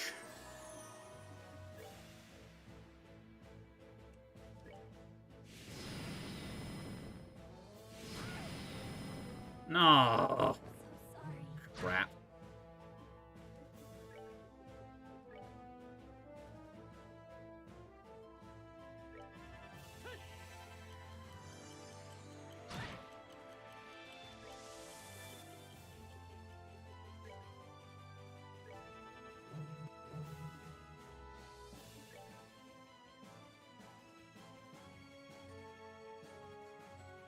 Okay, moving there. Chloe, either meat shield or... yeah, okay.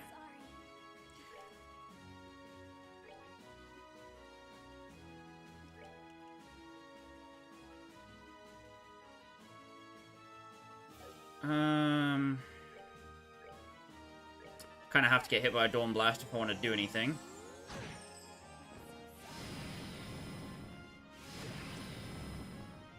Bro is spawn camping.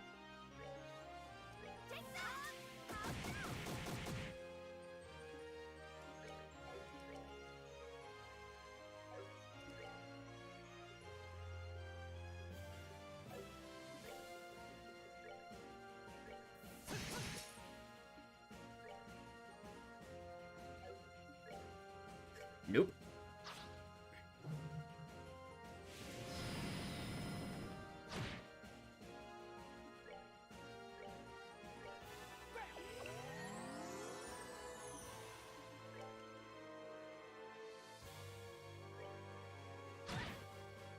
Move Joshua right the way back. And we're screwed. Oh, God. Yeah. If you don't kill the mirrors immediately, there's too many people, and then you die. Sky the Third in a nutshell. It's too many enemies. Bah!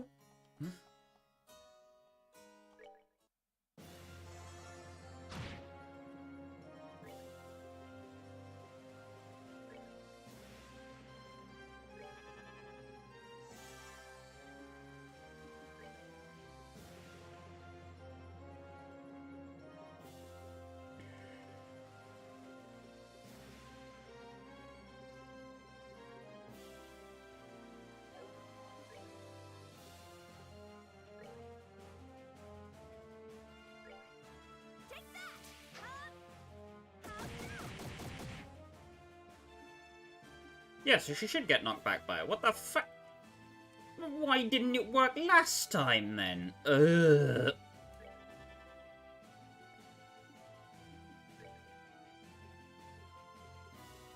I do not believe this crap.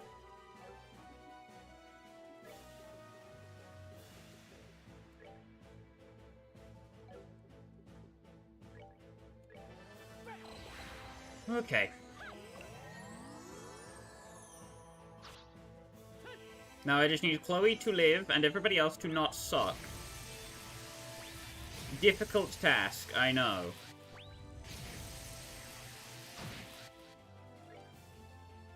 Okay, cool. We have achieved the not sucking part. Now we just need everybody else to live.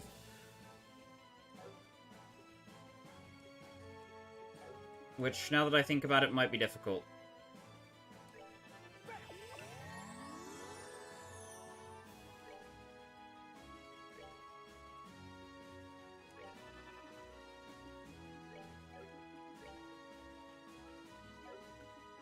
Is there any chance at all that I can knock you all the way back? Oh, beautiful.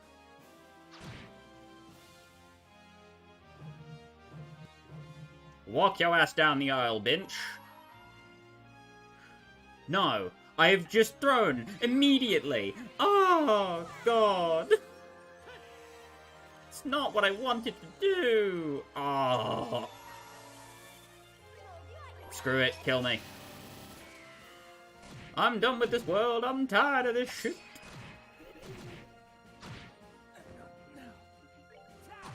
Oh, take me now, sweet Jesus. No, I completely had it, and then I just S-broke instead of using Sanctum Nova like a moron.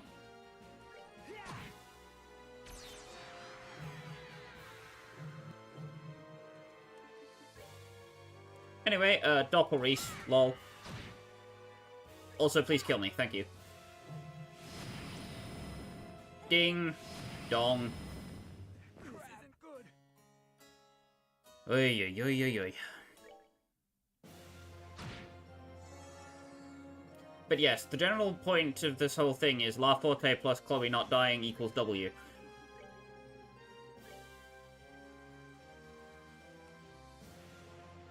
As is usually the case with Sky the Third, it's the start of fights that will screw you, and then the latter half isn't too bad.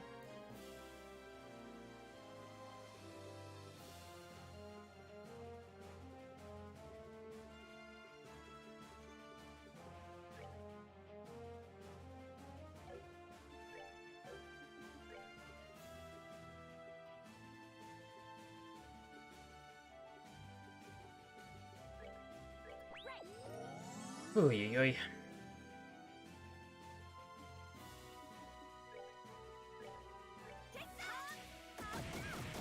You get the hell back.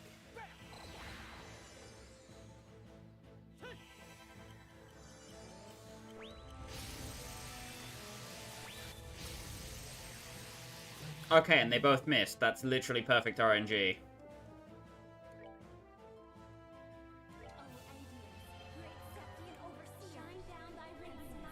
So, Sanctus Nova.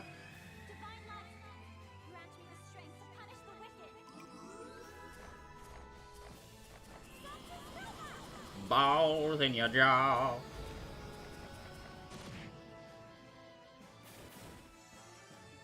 Right. Now, where were we? Ah, yes. Murdering the arts boys.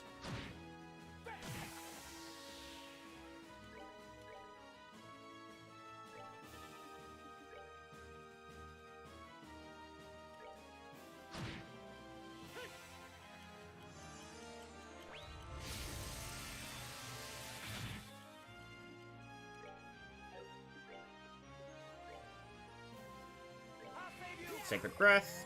Yippee.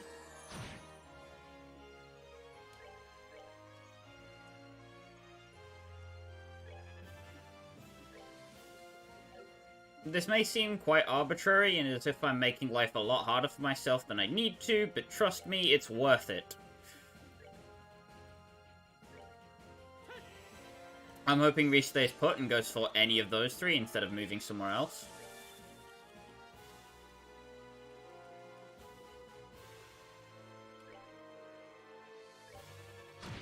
Thank you. Let's that mirror down. And then I can Stampede Reese and send her all the way to the other side of the arena. It just gives her less time to deal damage to people.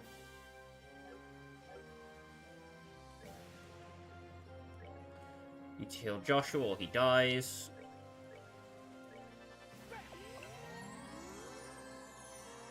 So this is what a good version of this fight looks like, for when you have brain usage.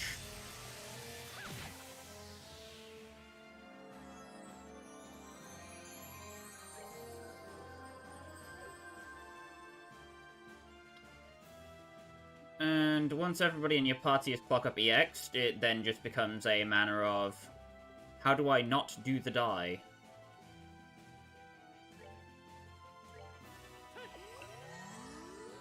Which may or may not usually involve Joshua being on healing duty.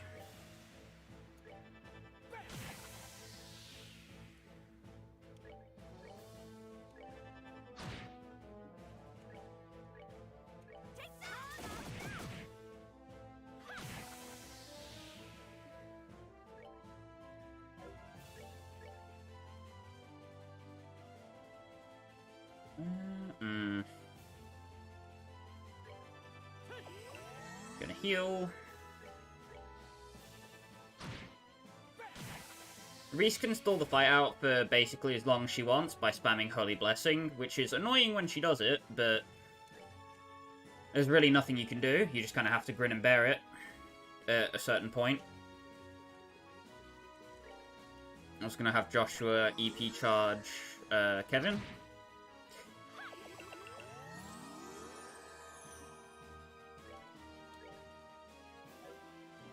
Heal up to basically full on everyone.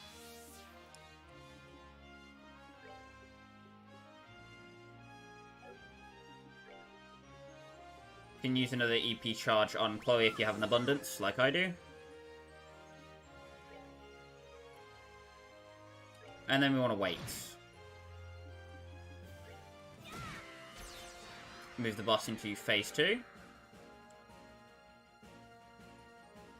So, this Reese is not in fact Reese, but it is something taking the form of Reese. How lovely!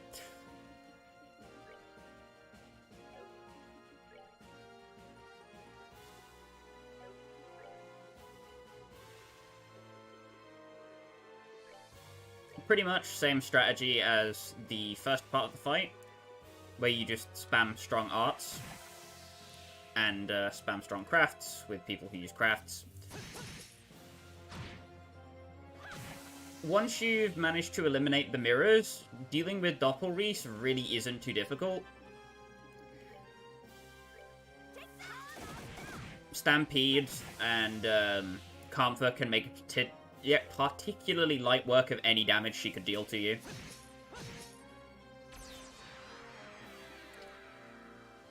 So it turns out that it was actually a grimoire, taking the shape of Reese. How fucking annoying. Bonk. Well, that takes care of that. Level up on Chloe, get Tiro Bomb, and a hit 4. Quite possibly the worst thing we could have got from that, still. Anyway. Oh.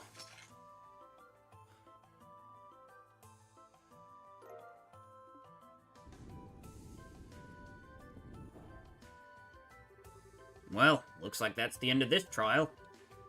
It came as a surprise to find out that Reese was just a fiend in disguise, though. I was shocked too. I thought she was being mind-controlled or something. I've known her for a long time, and if I was fooled, it's no surprise that you guys would be. The mirrors with it were deadly, too. I think it's safe to say that that whole battle was a trap set for us by our enemies. Exactly, which is why I'm concerned about how the other group is doing. We should probably hurry. Yeah, let's get ourselves to that gate. You now have a chance here to unequip anything that you have been using. And I recommend that you do that if you've been using the foil. Or not the foil. The arts attack weapon that is also a longsword. Blah blah blah blah blah.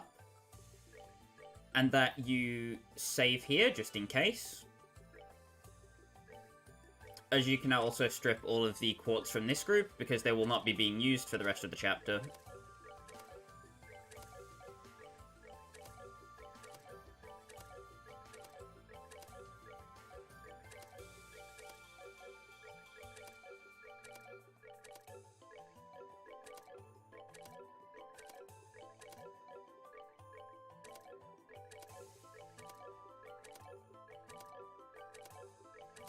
When you've got everything, and you are ready to move on.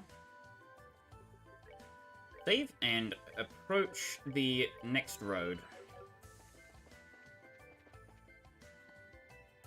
Transition!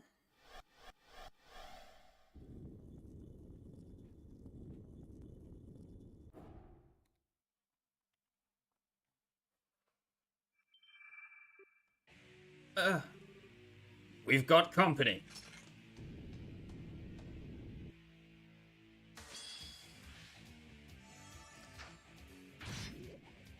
So,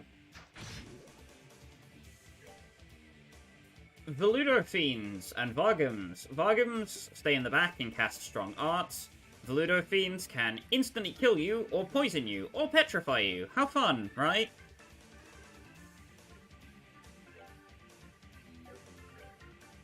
Going to Vital Cannon, just to kill those debuffs. And you do not get to change Reese's group setup before this fight, which is particularly bloody annoying. Thankfully, with the power of Mueller and Julia combined, badassery commences.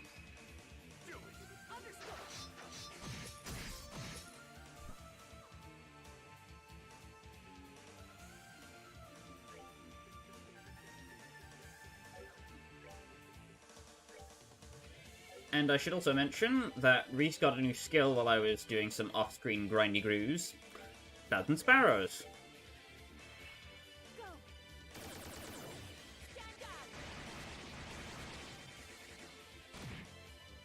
Where the sword's pieces break off and kind of fly around to dealing large damage in an area. Nifty. So when Vargam sings a gloomy song, it's prepping an insta-kill attack. You want to impede it or kill it before it can get the cast off. Otherwise, that party member is as good as bye-bye.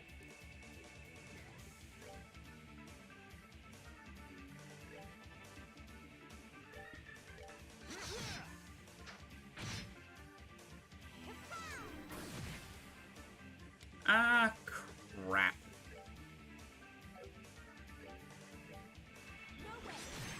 Stop it, you.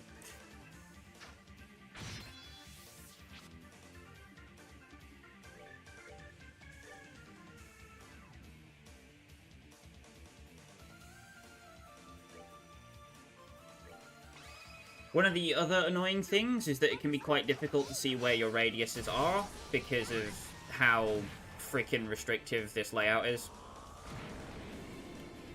When it dies, it also lets off a death scream, which is a very large radius attack. You'd be right to fear it.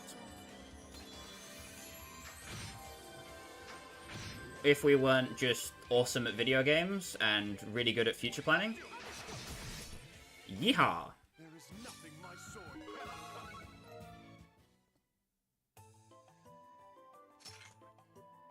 cannot. What were those things? They look like reapers you'd find in a fairy tale. I felt the same way. The devils we've encountered shouldn't be able to exist. But in a different sense, neither should those fiends. This definitely isn't going to be easy. So, the Silver Road is a lot less straightforward than Golden Road, but also more straightforward in a very backwards way. So, you want to get all of your equipment and setups done now that you have your tier 3 things you can pass over.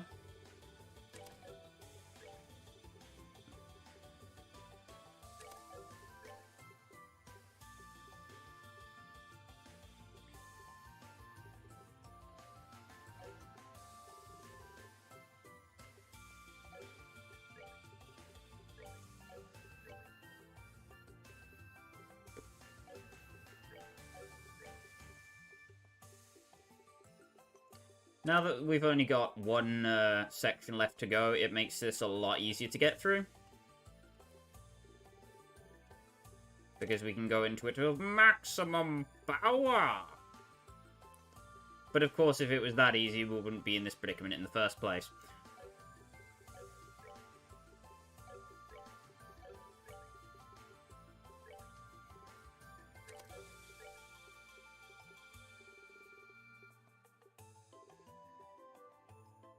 I'm gonna give Julia information here so you guys can just see the status of the enemies. Obviously, you probably shouldn't be doing that, but, you know. I got time.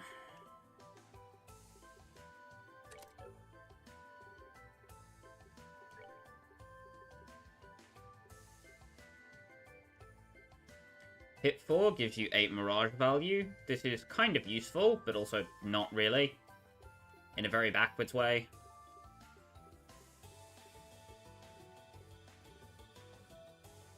Either way, I'm going to replace Mueller's Evade with Shield. I'm going to do the same for Julia as well.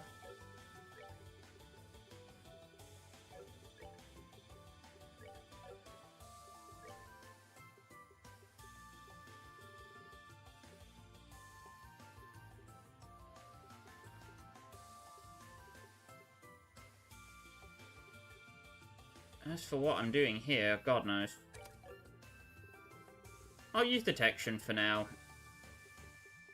So you guys can see the chests. And also Silent Cross is very nice.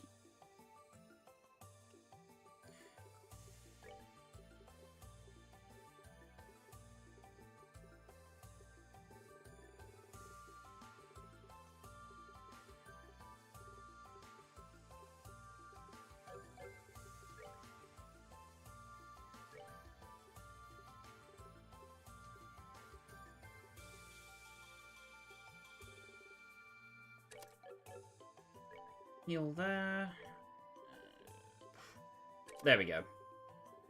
We're just getting Larcrest is nice. So, Silver Road. Same kind of deal as Gold Road, except we have a different batch of enemies to deal with in here.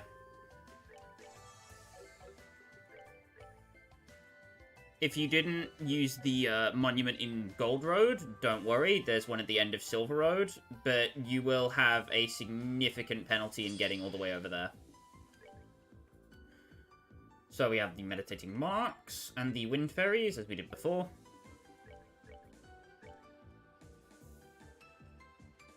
I see no reason to spend time messing around.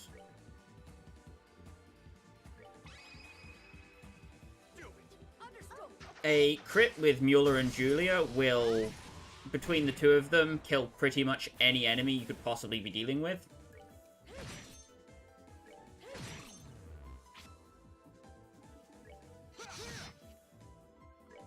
As well as Mueller and Julia still having very strong stats for this point, despite having weapons that are one area behind. Kitty gets a level up, very nice.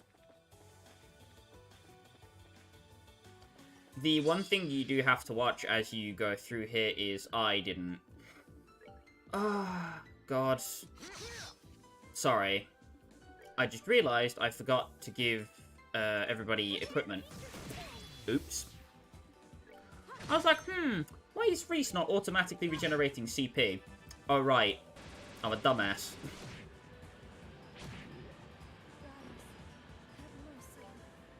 Okay, the Clory seconds that statement, apparently.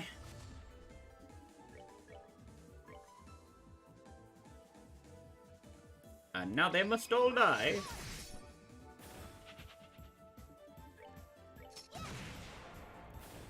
Bada boom. Bada bing. Bada bop bom. Pow. Justice must always prevail.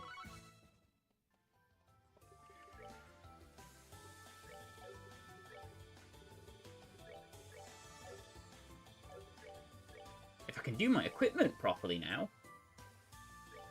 Lunar Seal, Solar Seal. Done deal. Easiest thing ever.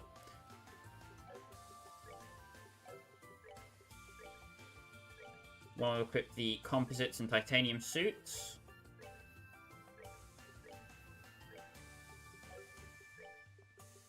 Mueller, however, will be using the Gaia Greaves.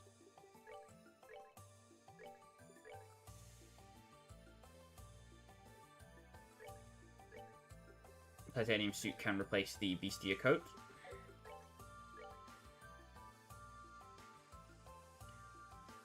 Tita is probably going to be the benefactor of the Crimson Eye. Because other than Reach, she's the only one who can really make use of it.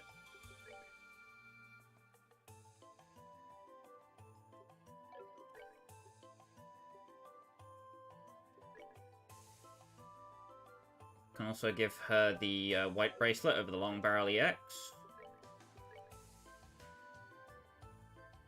Julie the glam choker because she needs the speed. I'm going to add the skull pendant there. Mueller gets the black bangle.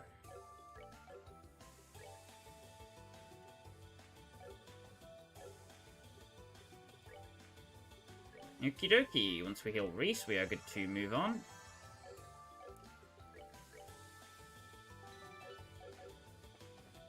Now that I've got my equipment set up, I can actually do things. Yippee.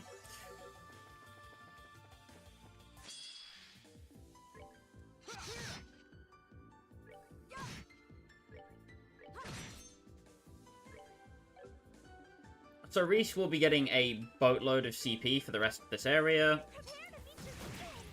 No problems gathering it there.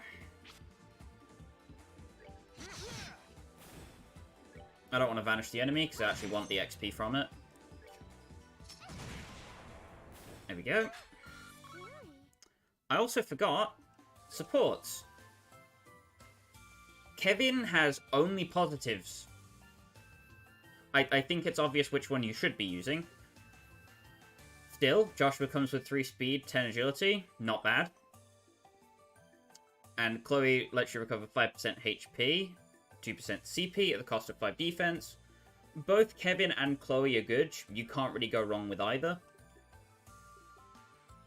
I personally think Chloe is best for normal encounters, and Kevin is better for bosses. So that's how I'll be doing it. Either way, there's the second pair of Gaia Greaves, which I think I fucked up on. Yes, I did. I bought an extra set of composites, so well. The Wagen.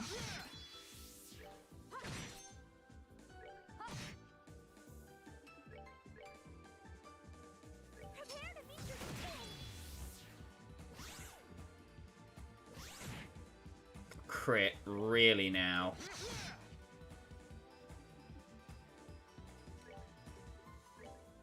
Bloody Blessing Tita.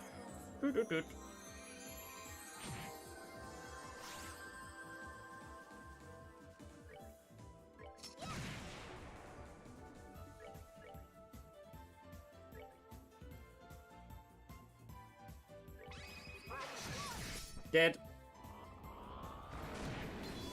The Throes of Doom.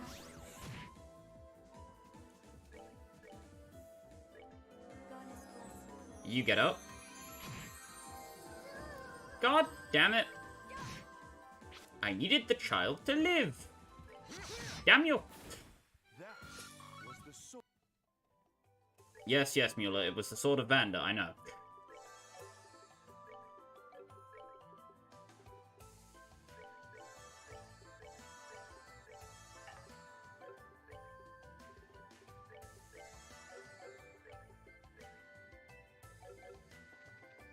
So, over here, you get the Miso Fish, HP 3, and a Castel Castella.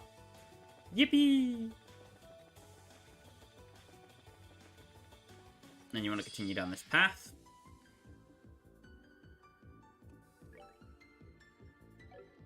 Careful of any douchebags you may encounter.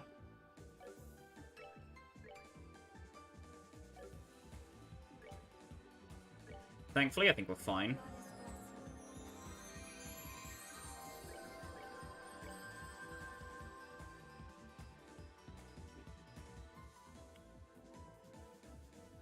Gonna get the Wagen, because I can get 2 for 1 on that.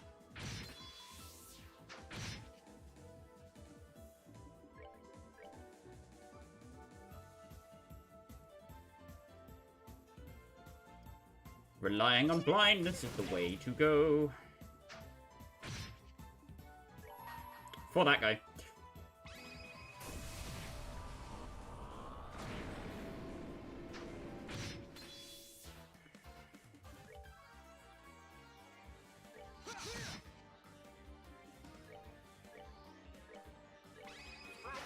Big damage. And then Crit Vital Cannon should be enough to keep them all out of death range, I think. Very nice.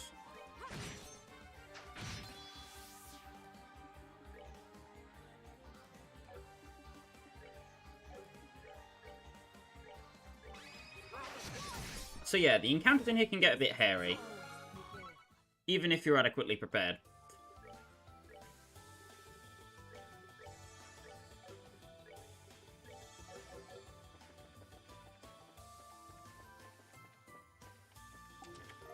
Chest here contains a reviving bomb. Enforcer number 20, the empty chest. Sheesh.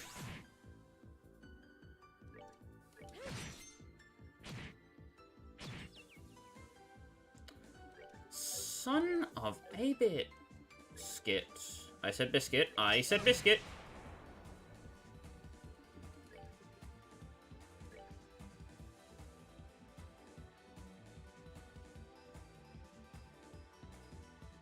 You can neither confirm nor deny.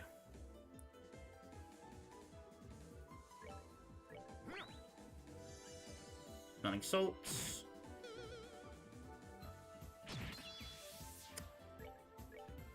Why?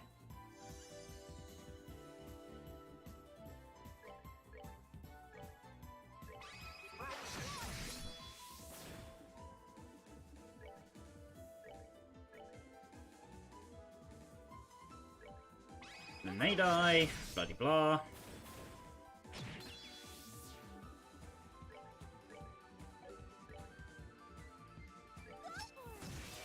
Ba-ding. Yeah, that crit's still gonna hurt, because it's a crit.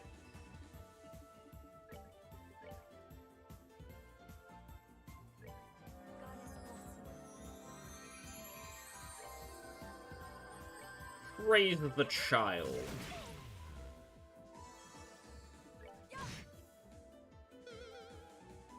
Uh-oh. Well, that could be worse, actually. He says, knowing full well I'm going to be smited by the wrath of God. Ugh. Oh, no. Chicken chose to go sleep. Sleepy chicken.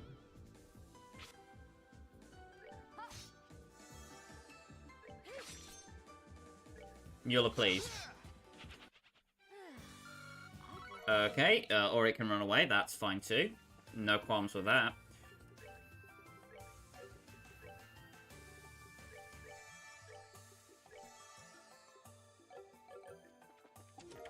Get a Tiger Heart. Plus 200 strength, plus 100 defense, minus 100 arts attack, minus 100 arts defense, prevents seal. Not bad.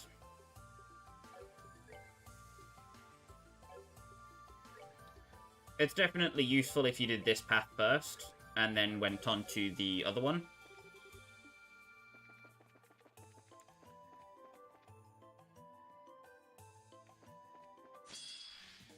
Having Haze from Grancel Castle on this group as well also makes life much, much easier.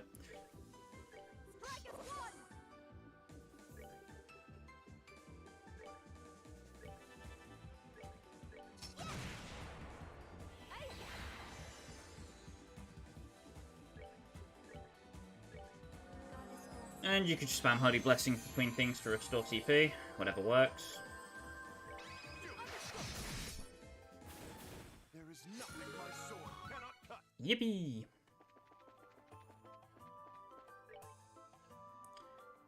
Want to head up and to the left?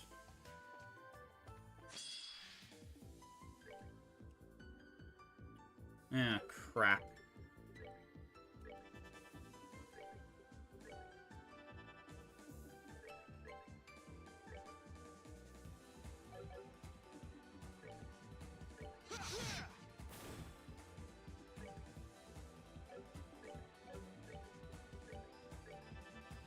Just Ascension Bomb the ever-loving crap out of the Vargam. Just blow them up.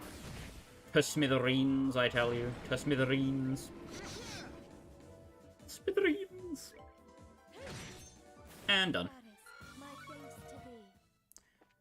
can get a skull pendant from the Vargams, which will be useful later.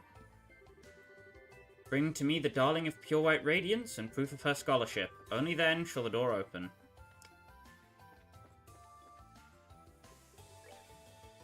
You are capable of viewing that if you have Chloe in your party. I don't.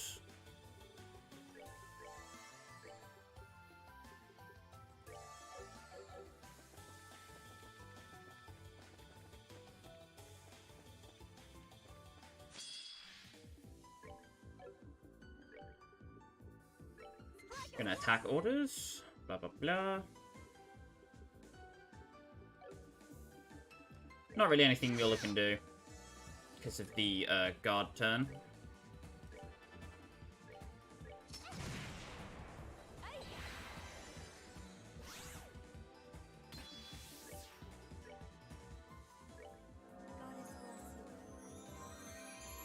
Heal up. Reset buffs.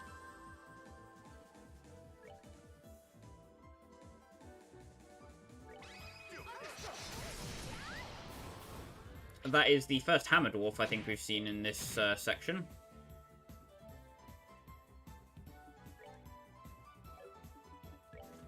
And I think Tito's probably dead. Uh-oh. Yep. Oh, well.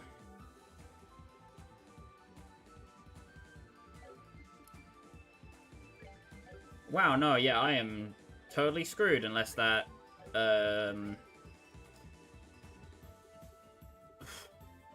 brain, please. Meditating Monarch chooses to not do damage. LOL.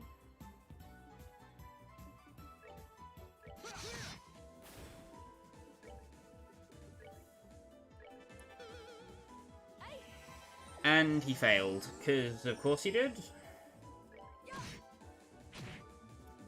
Worrying about bloody nothing over here.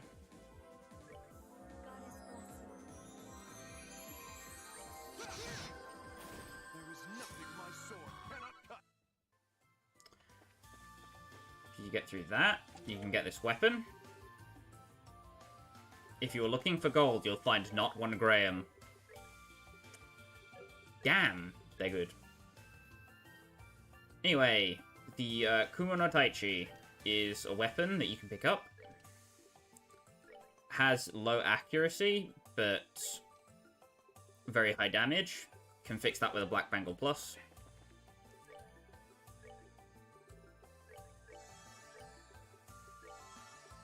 Get everybody up.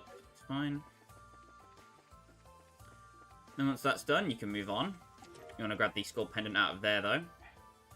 Did you know Arteria supposedly comes from the English word artery? I sure didn't.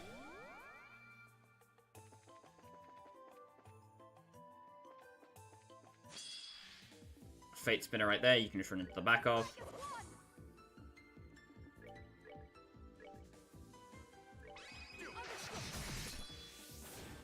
Straight up kill one of them, Jesus.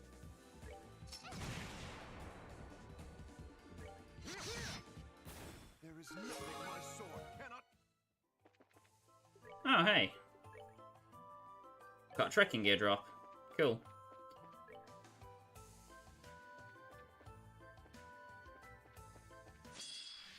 Still just want to fight all the encounters on our way up.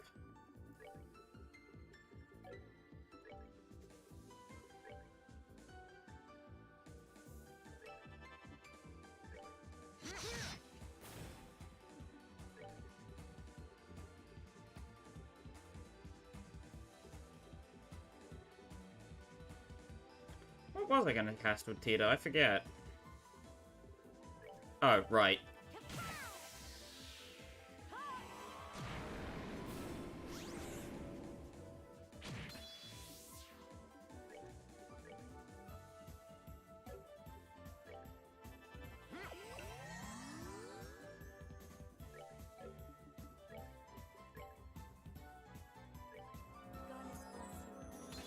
Just want to heal CP as we make our way through this section.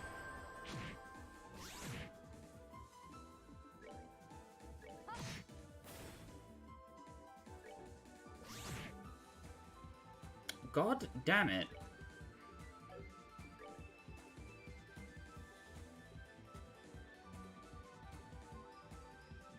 I'm gonna kill the sleep and then Mule's gonna kill with Ragnarbind, isn't he?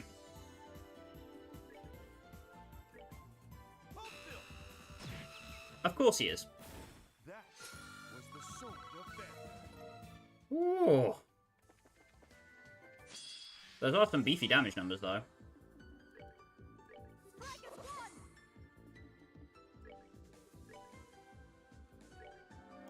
More Julia's, because she needs it.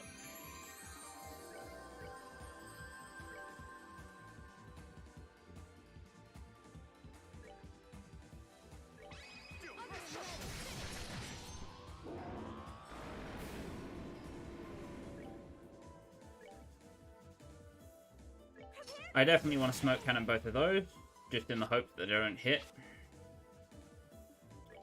You're nice.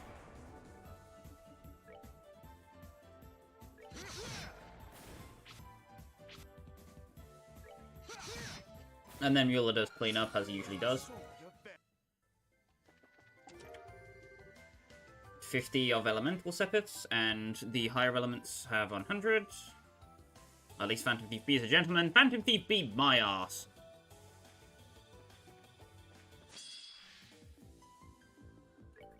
Gentlemen, my arse, I tell you. My arse.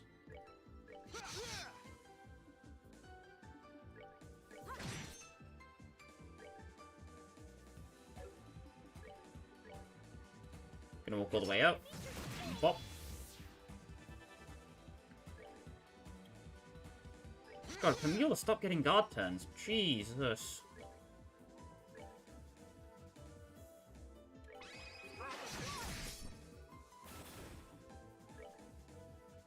I'm fairly sure Arc Fencer makes me go net positive in a CP. No, it doesn't. Wah, wah.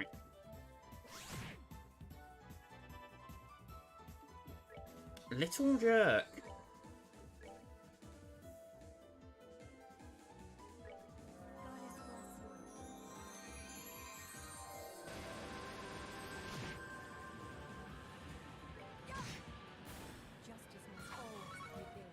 Fine. And there's an attack 3 in that chest.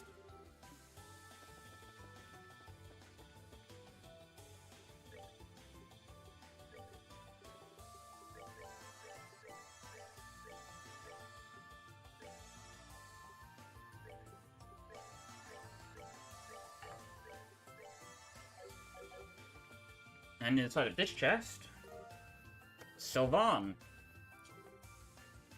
What? This seems familiar somehow. Is something wrong? Not at all. I thought I may have seen this weapon somewhere before, but it must have been my imagination. It certainly seems like a capable one, though, so I think I'll use it all the same.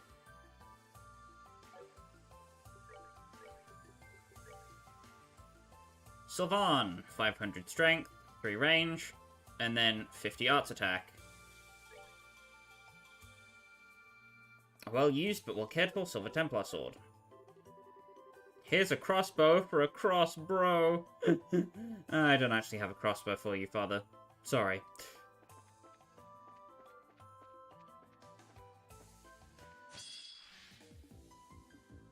The second section of each of the roads is basically identical.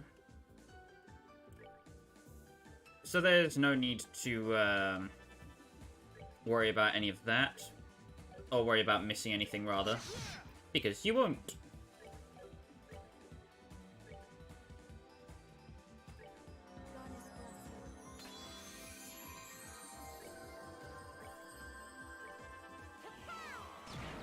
Kapow.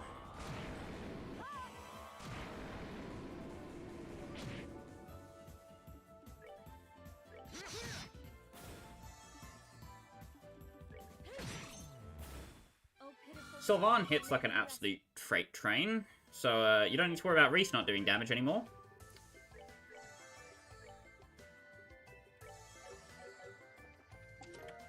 And get Pearl Earring Plus, which is 50 defense, 10 agility. Very good item. Struggling to figure out if that was that enemy's back or not for a second. The Grimoires will probably run away after a very, very short period. Or you'll, like, nuke them immediately, Lamau.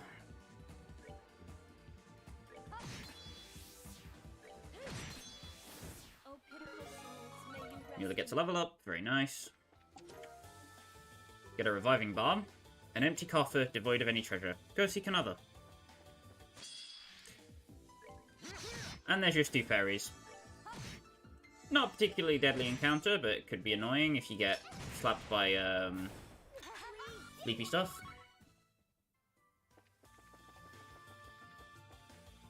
And we come up to the next monument has all the same stuff as the other one did on the Golden Road side.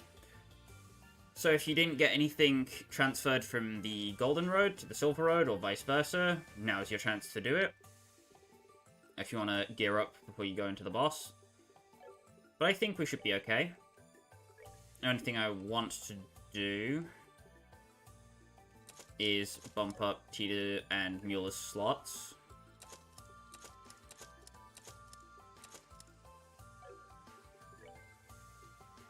And then do the same with Reese and Julia as well. If you still have tier 1 slots on characters, bumping those up to tier 2s is a good idea.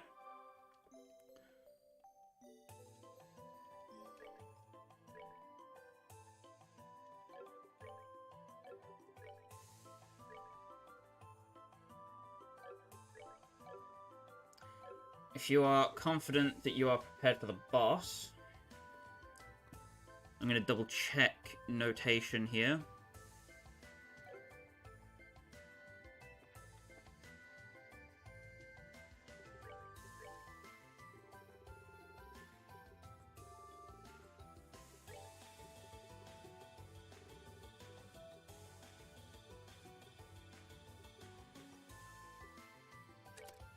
Want to get a La Forte on someone. It doesn't matter who it is, just somebody needs La Forte.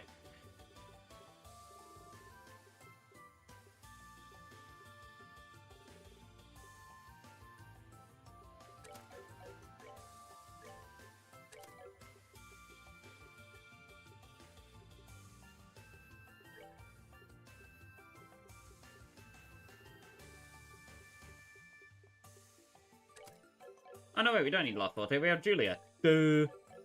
Herp. As for tactics, you want to move everybody right the way back.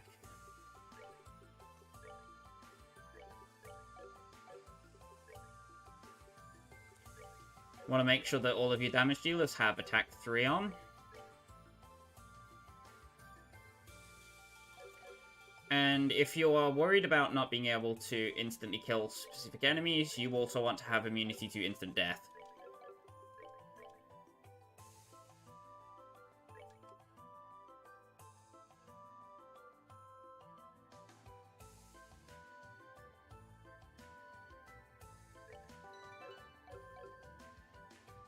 You won't have any time to do any of the things you want, I'm warning you now. This fight is easily the toughest for several reasons.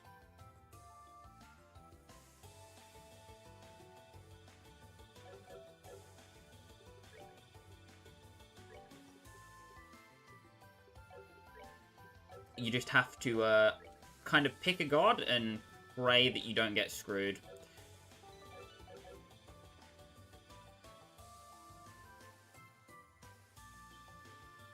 You will die to this fight several times before you beat it, but that's just part of the course with Nightmare. Anyway. Oh. Could that be the exit, perhaps? It certainly seems to be. I wonder if Kevin and his group are on the other side already. I think we're gonna have to fight our way to it, though. What? Father Kevin?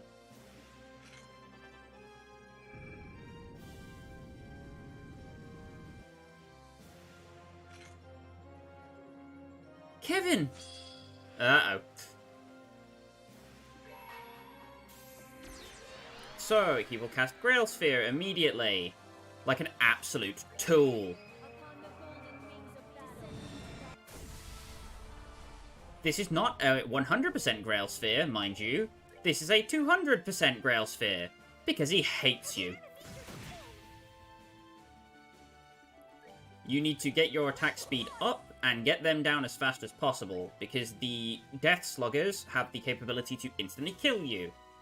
My condolences to you, by the way, if you're playing the Japanese version. Because there is a bug in there that will cause these things to hit you 5 times in a row. Making this fight literally almost impossible.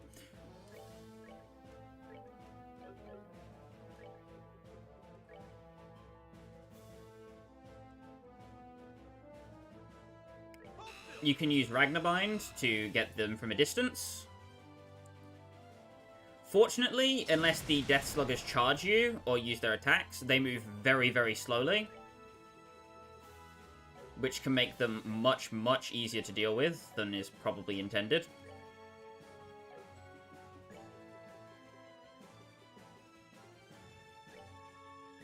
You're going to make sure Julia also has adequate buffs.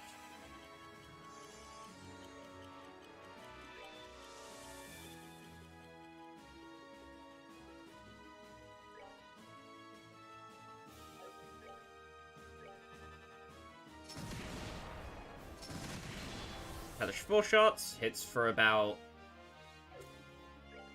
4,000 odd damage.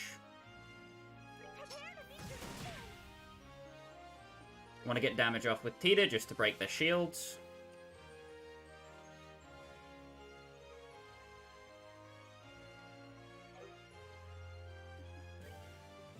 Reese is really the only one you can't afford to have get hit by any strong attacks. Which is kind of annoying, because she's the only one who's been hit so far. Get Forte.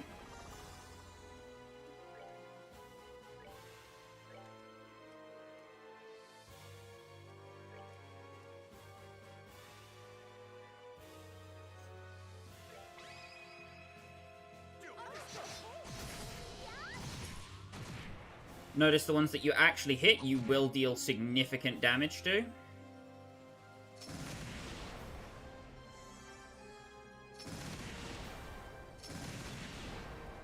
Oh, crap. Yeah, that's GG. If Kevin elects to be a massive ding-dong, you just kind of die.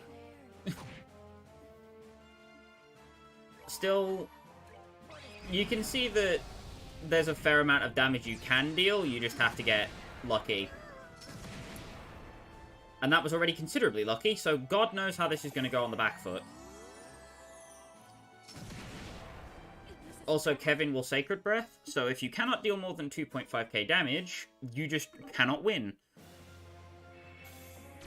You have to be able to outdamage whatever Kevin is doing at the moment. Which is a right royal pain in the arse.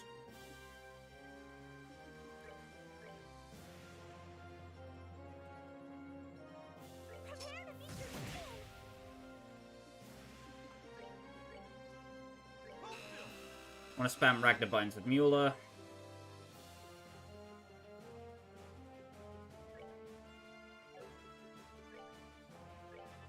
Oh.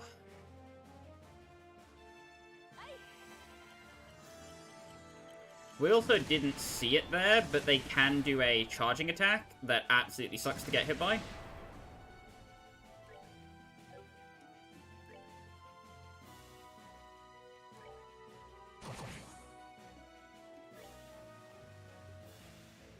Balls. Well, he's just screwed us.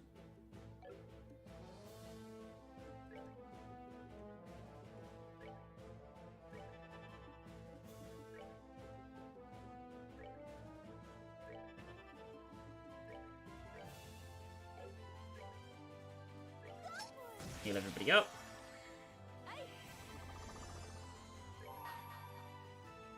I'm going to have Reese immediately S-break that whole crowd.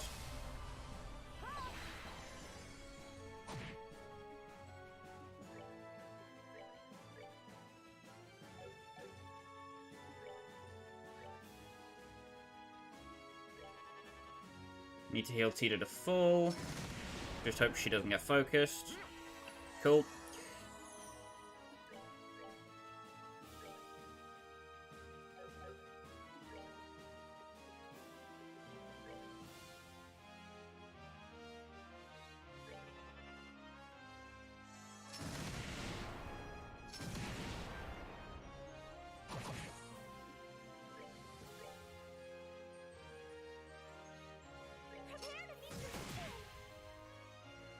I think that should be the last set of barriers we have to take down.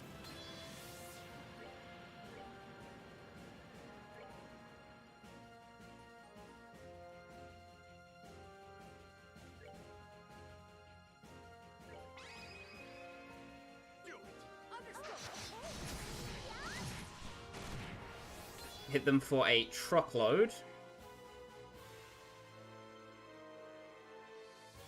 I think we saw that one go down from full to like half.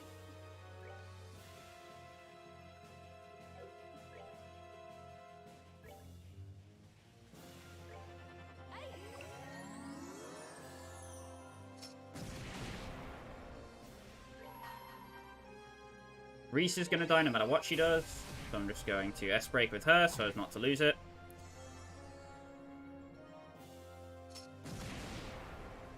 Maybe not.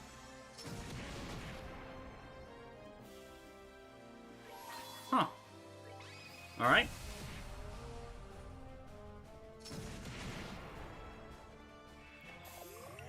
If she goes down now, that's expected.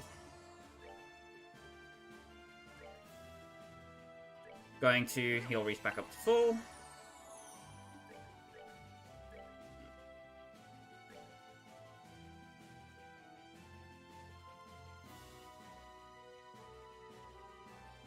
With Tita, we can get the back lot there.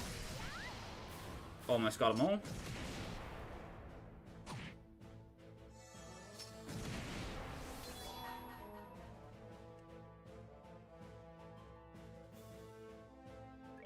Upon the golden wings ascend. Go for it. Now we have to worry. Now we're fearful. Now we're afraid for our lives.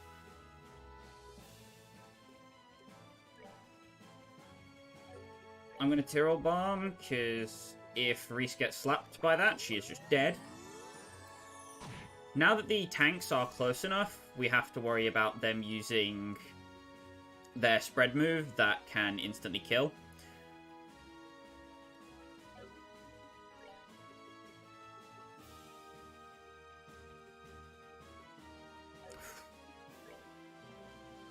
I'm going to Holy Blessing Mueller because he needs health really badly.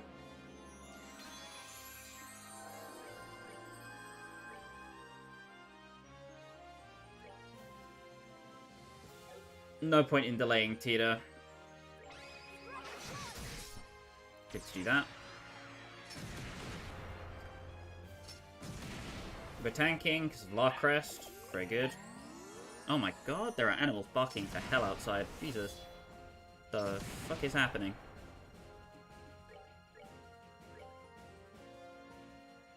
Anyway, Doppelkevin has 22k HP in that form.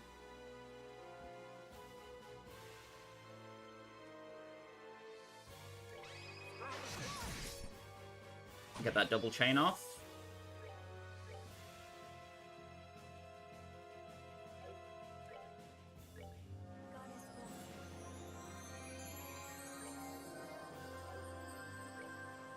Tita's also probably dead.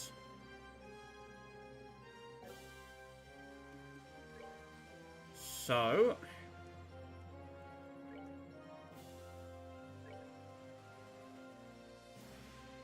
Reese isn't going to get a chance to do anything with her CP. So I'm going to chain 3. Just to make sure everybody gets damage off.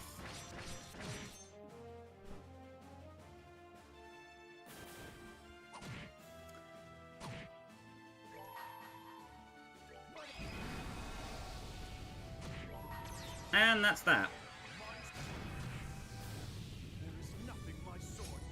That fight, if you do not come prepared and do not have the seals and stuff, is really freaking nasty. It's completely painful. Do not want. No dealio. Oh.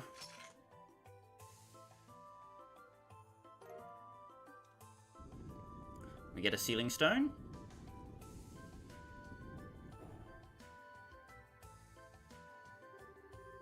That seems to be the end of our trial, at least. Although I certainly wasn't expecting that to be a fiend perfectly disguised as Kevin. True, I wasn't. Oh. Reese? Are you alright? I'm fine. I was just so relieved to find out that it wasn't really Kevin. And now that the fight is over, it seems clear to me that this battle was a trap set by our foes. Those bizarre cannon fiends are further evidence. Let's hurry through that door. I'm quite concerned about the other group. Yes, I suppose we should. She must have been truly worried about Father Graham to react that way.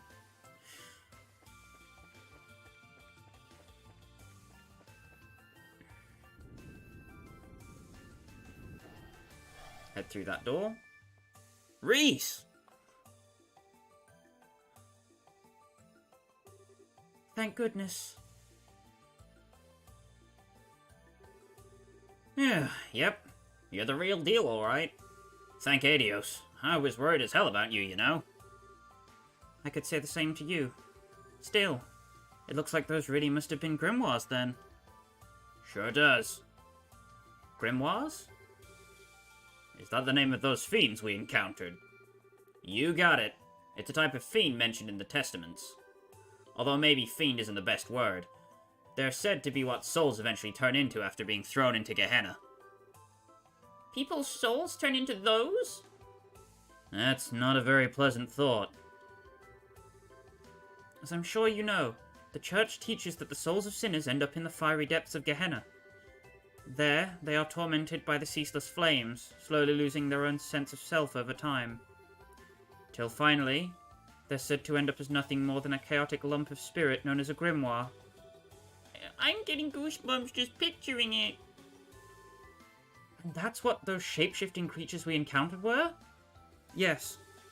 The mirrors and cannons that appear with them are all cursed items that have the same origin.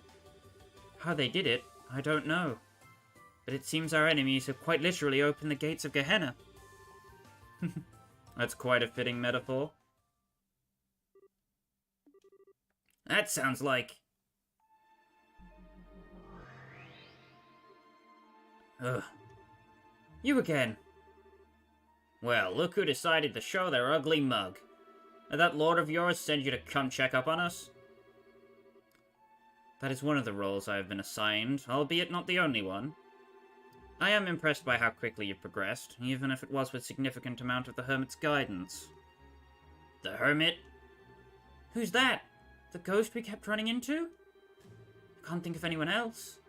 She's been helping us in various ways since we arrived here, and yet we still have no idea who she is. Indeed, I speak of her. She's a spirit that was left behind in Phantasma, as well as the master of the Hollow Garden. Of course, thanks to my lord taking most of her power, she can do little other than struggle as your guide. As usual, your cryptic nonsense just goes right over my head. But hey, if she's your enemy, that makes her our ally, right?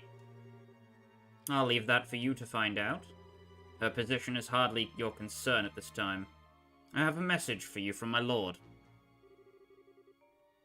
Your next destination is the Path of Beasts. Devour the new offering presented to you, and display your seal once more. Then shall the flames of Gehenna burn ever fiercer, and my kingdom draw closer to its true completion.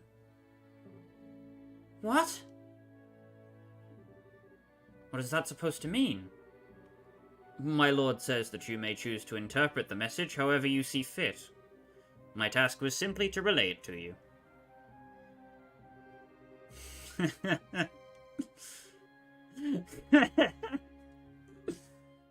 Kevin?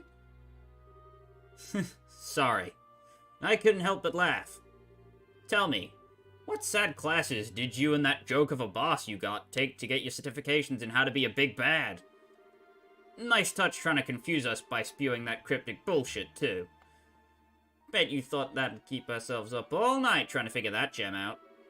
I mean, the overblown theatrics make it a bit too obvious that it's fake, don't you think?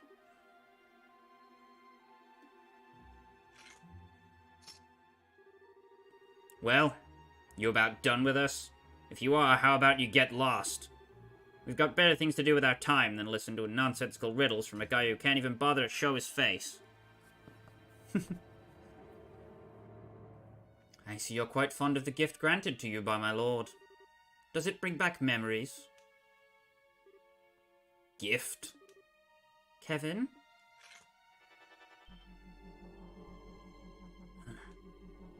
You think you can get away?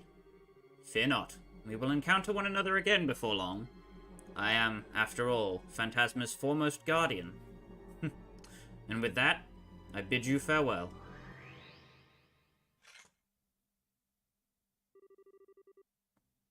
So, that's the Swartzritter you mentioned. He's the picture of his lord, right down to taunting us as he leaves. Too bad for him that it doesn't take a genius to work out that they're bluffing. Your next destination is the Path of Beasts. Devour the new offering presented to you and display your seal once more. Then shall the flames of Gehenna burn ever fiercer, and my kingdom draw closer to its true completion. His words sound as though they have some specific meaning to me, but they could have been taken a number of ways at face value. We could try to unravel said meaning, but that may hinder our progress more than help in the long run. My thoughts exactly. Anyway, what's definitely not going to hinder us is going back to base and seeing who's in those 2 sealing stones we picked up. If we activate that monument over there, we'll be able to come right back here to continue exploring later, too. Thank goodness it's right here, huh? I wonder who's going to be inside these. That's the end of Chapter 3, Golden Road, Silver Road. Pretty short one. As the, intermediary chapters usually are. Chapters 1, 3, and 5 are usually quite quick.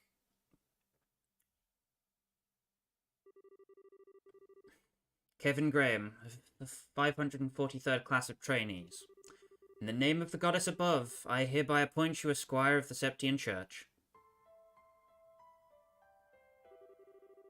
I humbly accept my appointment. I pledge to offer my soul to the goddess above, and both body and blood to her church on earth. Very good. It is exceedingly rare for someone your age to be appointed this position. I can only assume your aptitudes and training achievements warranted it. May you strive to be a worthy guardian of the goddess's sacraments, as her loyal and devoted servant.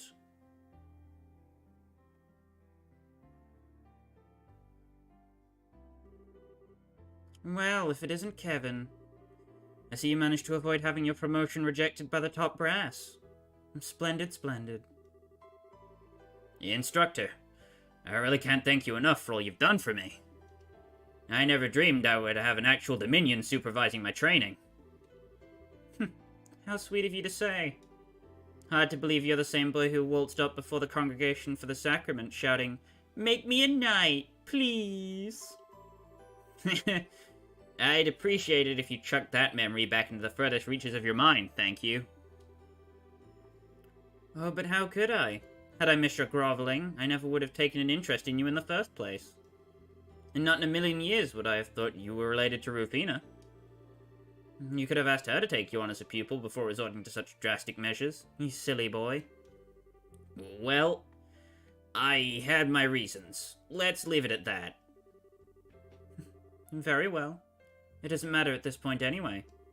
Congratulations, you're now a dog of the church, just like the rest of us. It's good to have you on board.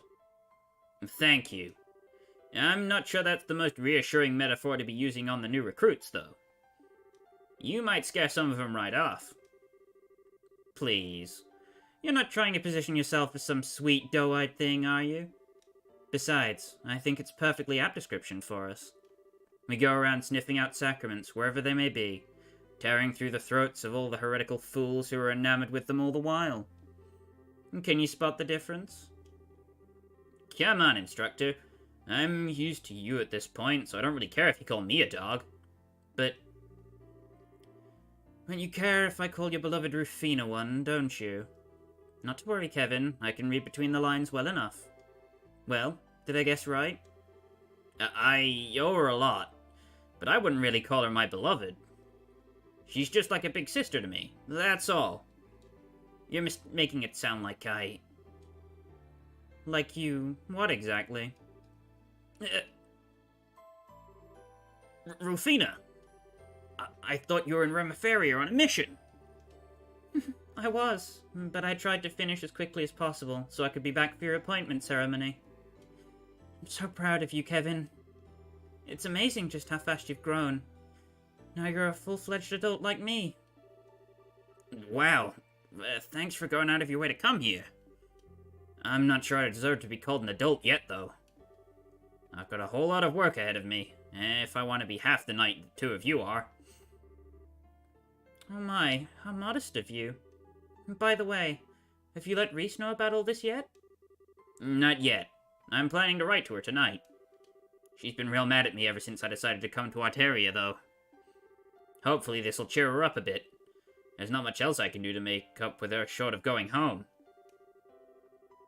Perhaps we should do that together at some point if we can find the time. Oh, and while I have the chance, thank you so much for looking after him all this time, Ein. You've given up so much of your free time, and I really do appreciate it. Think nothing of it. It proved quite a fun way to kill time. He has a fair amount of potential in combat arts and thaumaturgy too. It's a shame all his skills are on the practical side of things, however. His academic side is less than stellar. I had this feeling in the pit of my stomach that may be the case. Oh, right. I've got to get going.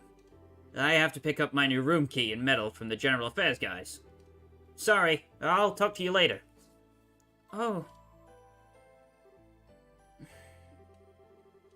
What's this? You look so concerned. And feeling guilty because he followed you into such a dangerous line of work? Not at all. That was completely up to him and him alone. I would never try to dictate his life choices. It's just that...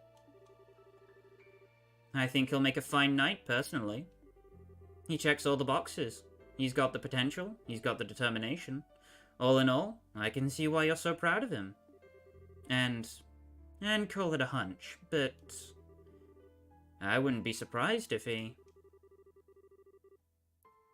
stigma manifested in him just like it has in you. Well, I'm impressed. I didn't think you could sense that of others if you didn't possess one yourself. Yet one more reason to feel frustrated that you aren't a Dominion. I know we're friends, but there's no need for all the flattery. My combat and thaumaturgy abilities are average at best. I wouldn't be cut out for the job at all. I'm grateful enough to have been promoted from squire to knight. That's the upper limit for someone with my lack of potential. If only you saw things the way I do. Someone with average at best abilities couldn't have handled your Ouroboros case half as well as you did. Fighting off a man of that reported strength to a swift enough conclusion would be a pretty feather in anyone's cap. It was just my luck that we both came to an understanding. As far as Kevin goes, he wouldn't need to rely on luck. His potential for growth extends further than I'll ever be able to go. But he has one weakness holding him back. That poor boy is just far too kind. So kind, in fact, that I can see him driving himself into a corner because of it one day.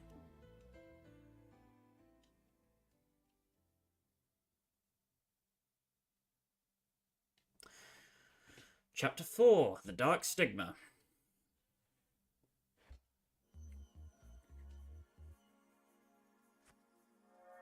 No options this time. Who's in the magical loot boxes? If that last cutscene there doesn't have you more hooked on Kevin's character, I don't know what will.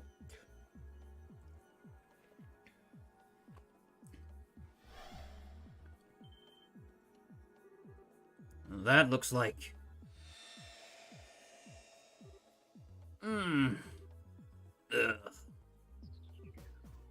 Zin? Prince Oliver, now this is a surprise. Don't think this is a dream, at least. Indeed, it is not. I would be overjoyed to share a sweet date with Cher in my dreams. One with a fine drinking companion, not so much. Yeah, this is real, all right. Still, doesn't Cher count as a drinking companion too? In a way, it's fine to be drunk with the joy of her company, but it is very much the opposite to be drunk with alcohol involved. That's one of the most important lessons I learned during my stay in Liberl. Truer words have never been spoken. But alright, enough playing around. You guys mind filling us in on just what kind of situation we've gotten ourselves into? We shall make with the embraces and tearful greetings afterward. Honestly, you two really are something special. You'd think you'd be a little shaken after finding yourselves in somewhere as unnatural as this out of nowhere.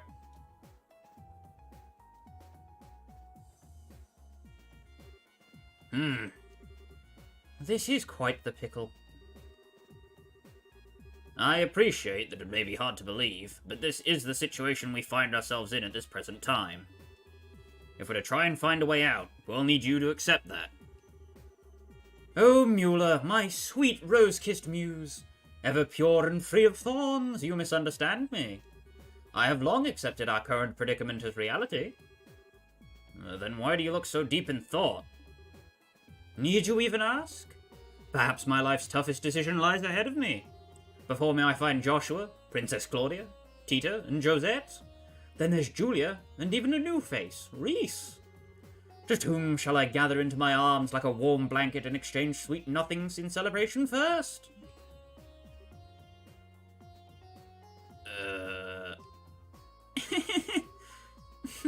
Only you. Joshua? You were pulling my leg when you said this guy was an Erebonian prince, right? Hard as it is to believe, he is. Putting my deeply earnest dilemma aside for the time being, it sounds as though you've been making some headway in unraveling the mysteries behind this place. Naturally, I would be more than honored to help with that. But first, you've got a few questions you need to ask, right? I know I sure do. I should have known you would be thinking along the same lines. You're exactly right. Fine by me. What do you want to ask? Do you think you figured something out? That's what I want to find out. First, I want to ask about that ghost you encountered here. Ask away. If I remember correctly, the first time you met her was on the balcony in Grancel Castle, yes? Indeed it was. She gave us the key that allowed us to eventually find and rescue you. That was the first time she appeared to us as a ghost. But I don't believe it was the first time she directly communicated with you, was it, Father? I don't think so, anyway. When Reese and I first arrived here, we heard a strange voice talking to us. We didn't have a clue who it belonged to at the time. But I think that was probably her, too. As do I. So at first, she existed here only as a voice, but she gradually started showing up with a body, too?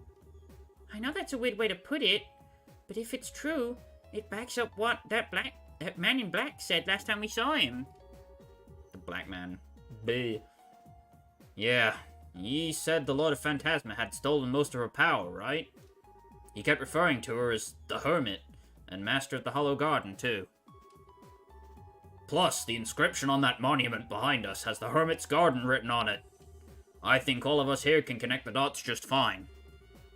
Agreed. It's reasonable to conclude that this very garden is connected to her in some way. That's true. Makes sense to me. It also explains why this place is kinda comfy compared to the other weird and fiend-infested places in Phantasma. Feels like we're getting closer to the truth with every new revelation. By the sounds of it, she's been in Phantasma for a while now, possibly since the beginning. But then she had her power stolen by the Lord of Phantasma and ended up without a body. Since then, she's been trying to help us to the best of her abilities and guide us forward. If we assume all of that to be true, maybe the monuments scattered throughout are connected to her somehow too. They seem to exist for that purpose, guiding us forward.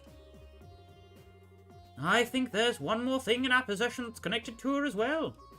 That cube, Kevin. You think so? Unfortunately, your guess is as good as mine on exactly what that cube is. That being said, I think the odds of it being connected to her somehow are as high as everything else on the list so far. Well, what do you think? Honestly, I'm impressed. You've done a remarkable job of making sense of the situation when you've only just arrived. Still, if we assume all that to be true, then there's something else we should be doing as we keep moving forward. Helping to restore her power, I assume. That way, we should be able to ask her what else she knows about the land we're in. Got it in one.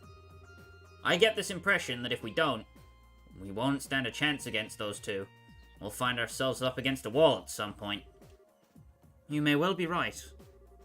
Well, leaving her aside for the time being, I do have one final thing I'd like to ask. Huh? What else is there to cover? It concerns that Lord of Phantasma you kept mentioning, actually. Put simply, you wouldn't happen to have any ideas as to who they are, would you, Kevin? Why me? Well, from my perspective, they're awfully fixated on you. They seem to know about Reese's deceased sister as well. And there's the fact they're even able to summon devils from the church's texts. It all seems to be pointing to you two, and you in particular. I can see why you'd ask, I guess. Unfortunately for you, though, I got nothing. If anything, I'd say they seem to be an enemy of the Gralsrid as a whole, rather than just me. I suppose that's possible. I wouldn't be surprised if an organization like that had more than their fair share of enemies. No offense, of course. I have plenty of enemies myself. Try not to sound like it's something worth boasting about. Anyway, even if we're connected some dots, we'll have to save the mystery behind who our enemies are for another day. Maybe we can get more information out of them the next time we see them. But until then, we don't have enough to work with. Right. Next time one of them shows up, we'll have to see what we can force out of them. So, that about wraps things up for now. If so, we should probably get ready to head out again. We're on plane number 4, and if the previous planes are anything to go by, it's gonna be tough. Kevin? What's up? Did you have something else you wanted to add? No. It's just that I'm not feeling very well, so I'm going to sit the next plane out. What? I'm sorry for the trouble, everyone, but please look out for him on my behalf. He shouldn't cause you too much trouble, but as I'm sure you know, he can be a little careless at times. Reese? But wait a sec. Are you not gonna go after her? Sorry, I'll be back in a minute. Reese! Wait a sec. What's with you all of a sudden? Oh, I know. Are you feeling left out because I'm the only one you know here and everyone else is all buddy-buddy? Sorry, Reese. Probably wasn't fun to have to sit through that whole happy reunion deal over and over when you can't join in. I should have noticed earlier. I'm been pretty insensitive. I'm sorry, okay? When are you going to stop acting? Huh? It's true that I felt a little left out for a while. You've clearly gone through so much together, and it's made you that much more fond of each other in the days since. Yeah, we had some amazing times. Hard to come out the other end of stuff we did without growing closer through it all. Watching you all, how could I have not felt lonely? How could I not have felt jealous? You've been avoiding me for the past 5 years, Kevin. The thought that you'd grown so close to so many others, while going out of your way to keep me out of arm's reach, did make me sad. You know I didn't mean it like that, Reese. But at the same time, I was still happy you did. I knew how badly what happened to Rufina had hurt you, and how you were still blaming yourself for it.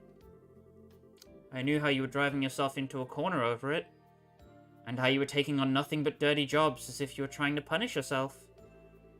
I couldn't confirm it for myself for sure, but I just knew the rumors that you were desperate to burn yourself out through them were true. So that's the reason. That's why, as lonely as I felt when you were off making new friends without me, I was really, really happy more than anything. Reese, you do know that.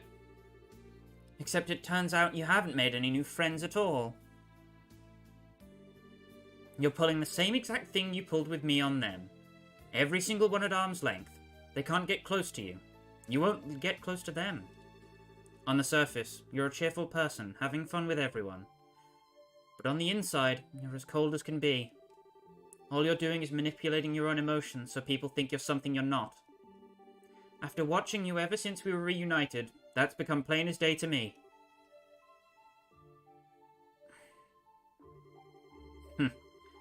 Man, I'm happy you're worried about me. But you've totally got the wrong idea with this one. Sorry, I'm good at a lot of things, but pretending to be someone I'm not isn't one of them. When I'm happy, you'll know about it. And when I'm mad, well, I think you know I'm not so good at hiding that either. I'm the same transparent guy I always was. Oh, I didn't say you weren't easy to read.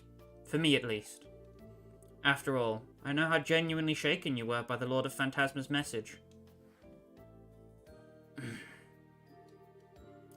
Their words, and the words of the Schwarzritter, always come across as cryptic.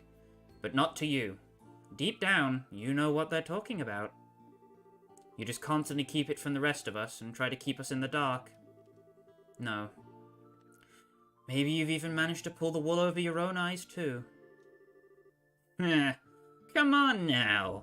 You can't seriously. Devour the new offering presented to you and display your seal once more. You know exactly what that means, don't you? Go on. You know what? Maybe you should sit things out for a bit. You're clearly really tired. What? I get that you're as angry as you are upset with me, but I think it's starting to make you jump to some really out there conclusions. And being tired's only gonna make it worse. Can't you see how negative your line of thinking is? You can't seriously believe all of this is true. I'm not saying I don't deserve all the anger. I totally do. I was genuinely busy at the time. I wasn't sure how to face you if we did end up meeting either. Still, we're gonna be working together from now on, so... Enough. Huh?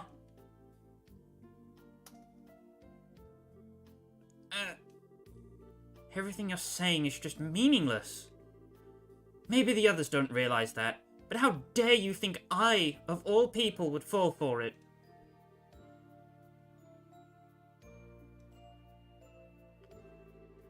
I realize I'm turning my back on my duties as a squire by doing this, but I can't bear to be near you any longer.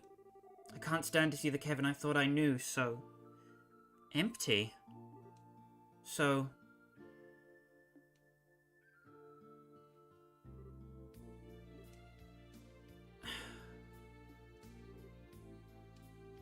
Kevin. Oh. Hey. I'm sorry you had to see that. Don't worry about it. I want to know something, Joshua. You've looked into me a fair bit since I first stepped onto the scene, right? I have. I know that you're called the Heretic Hunter. I know that you're one of the 12 dominions that lead the Grancel. And I know you undertake the execution of sinners the Church deems most unforgivable. Almost single-handedly. Heh, I figured you'd know your stuff. Wouldn't want any guys whose backgrounds you hadn't thoroughly vetted being close to your girlfriend for long, huh? I can't deny it. Still, the only people you harm are those sinners, never anyone else. So I decided that, for the time being at least, you weren't a threat to her or anyone else. I see. Weissman was your work too, wasn't it? Sure was. My job was to get rid of him. That's it. Everything I did with you guys leading up to that point was to get myself into a position to get it done without him catching on. That includes helping all of you out, naturally. Yeah, I know. You must have been aware of the possibility that Estelle would be taken on board the Glorious, too. You thought allowing it to happen would help you in the long run, so you kept quiet about it. Wow. Now that one I'm surprised you pieced together. But yep, you're absolutely right. And I figured there was a chance she might get abducted, but I did exactly nothing to stop it. All I cared about was finding out what Weissman and you were up to. And where you were, for that matter. Couldn't use better bait for that than her. I thought so. And yet all of that doesn't change how I'm more grateful than words can express. Why's that? Because, if you hadn't helped me back then, I would still be Weissman's puppet. I would have broken with my own hands what I valued most in the world. That's a debt I'll never be able to fully repay. Oh, sweet Adios, now you're just being cute. I know you're smart enough to realize that's not at all why I threw you a bone, right? I just wanted him off his guard enough to create the opening I needed. Helping you is the perfect way to do that. That's all there was to it. And again, that doesn't change how grateful I am to you. Knowing why you did what you did doesn't erase the gratitude I feel. Not in the slightest. It really is just as well you ended up quitting Ouroboros. You'd suck to high heaven if you were an enforcer now. Honestly, you're totally right. If Reese is sitting on the sidelines for now, let me help you in her place. I might not be as capable of helping you as she is, but I should be able to back you up. You don't need to feel indebted to me, you know? Well, I'll take what I can get. No doubt you're worried sick about Estelle, too. So there's your gold star reason for helping out besides me. So thanks.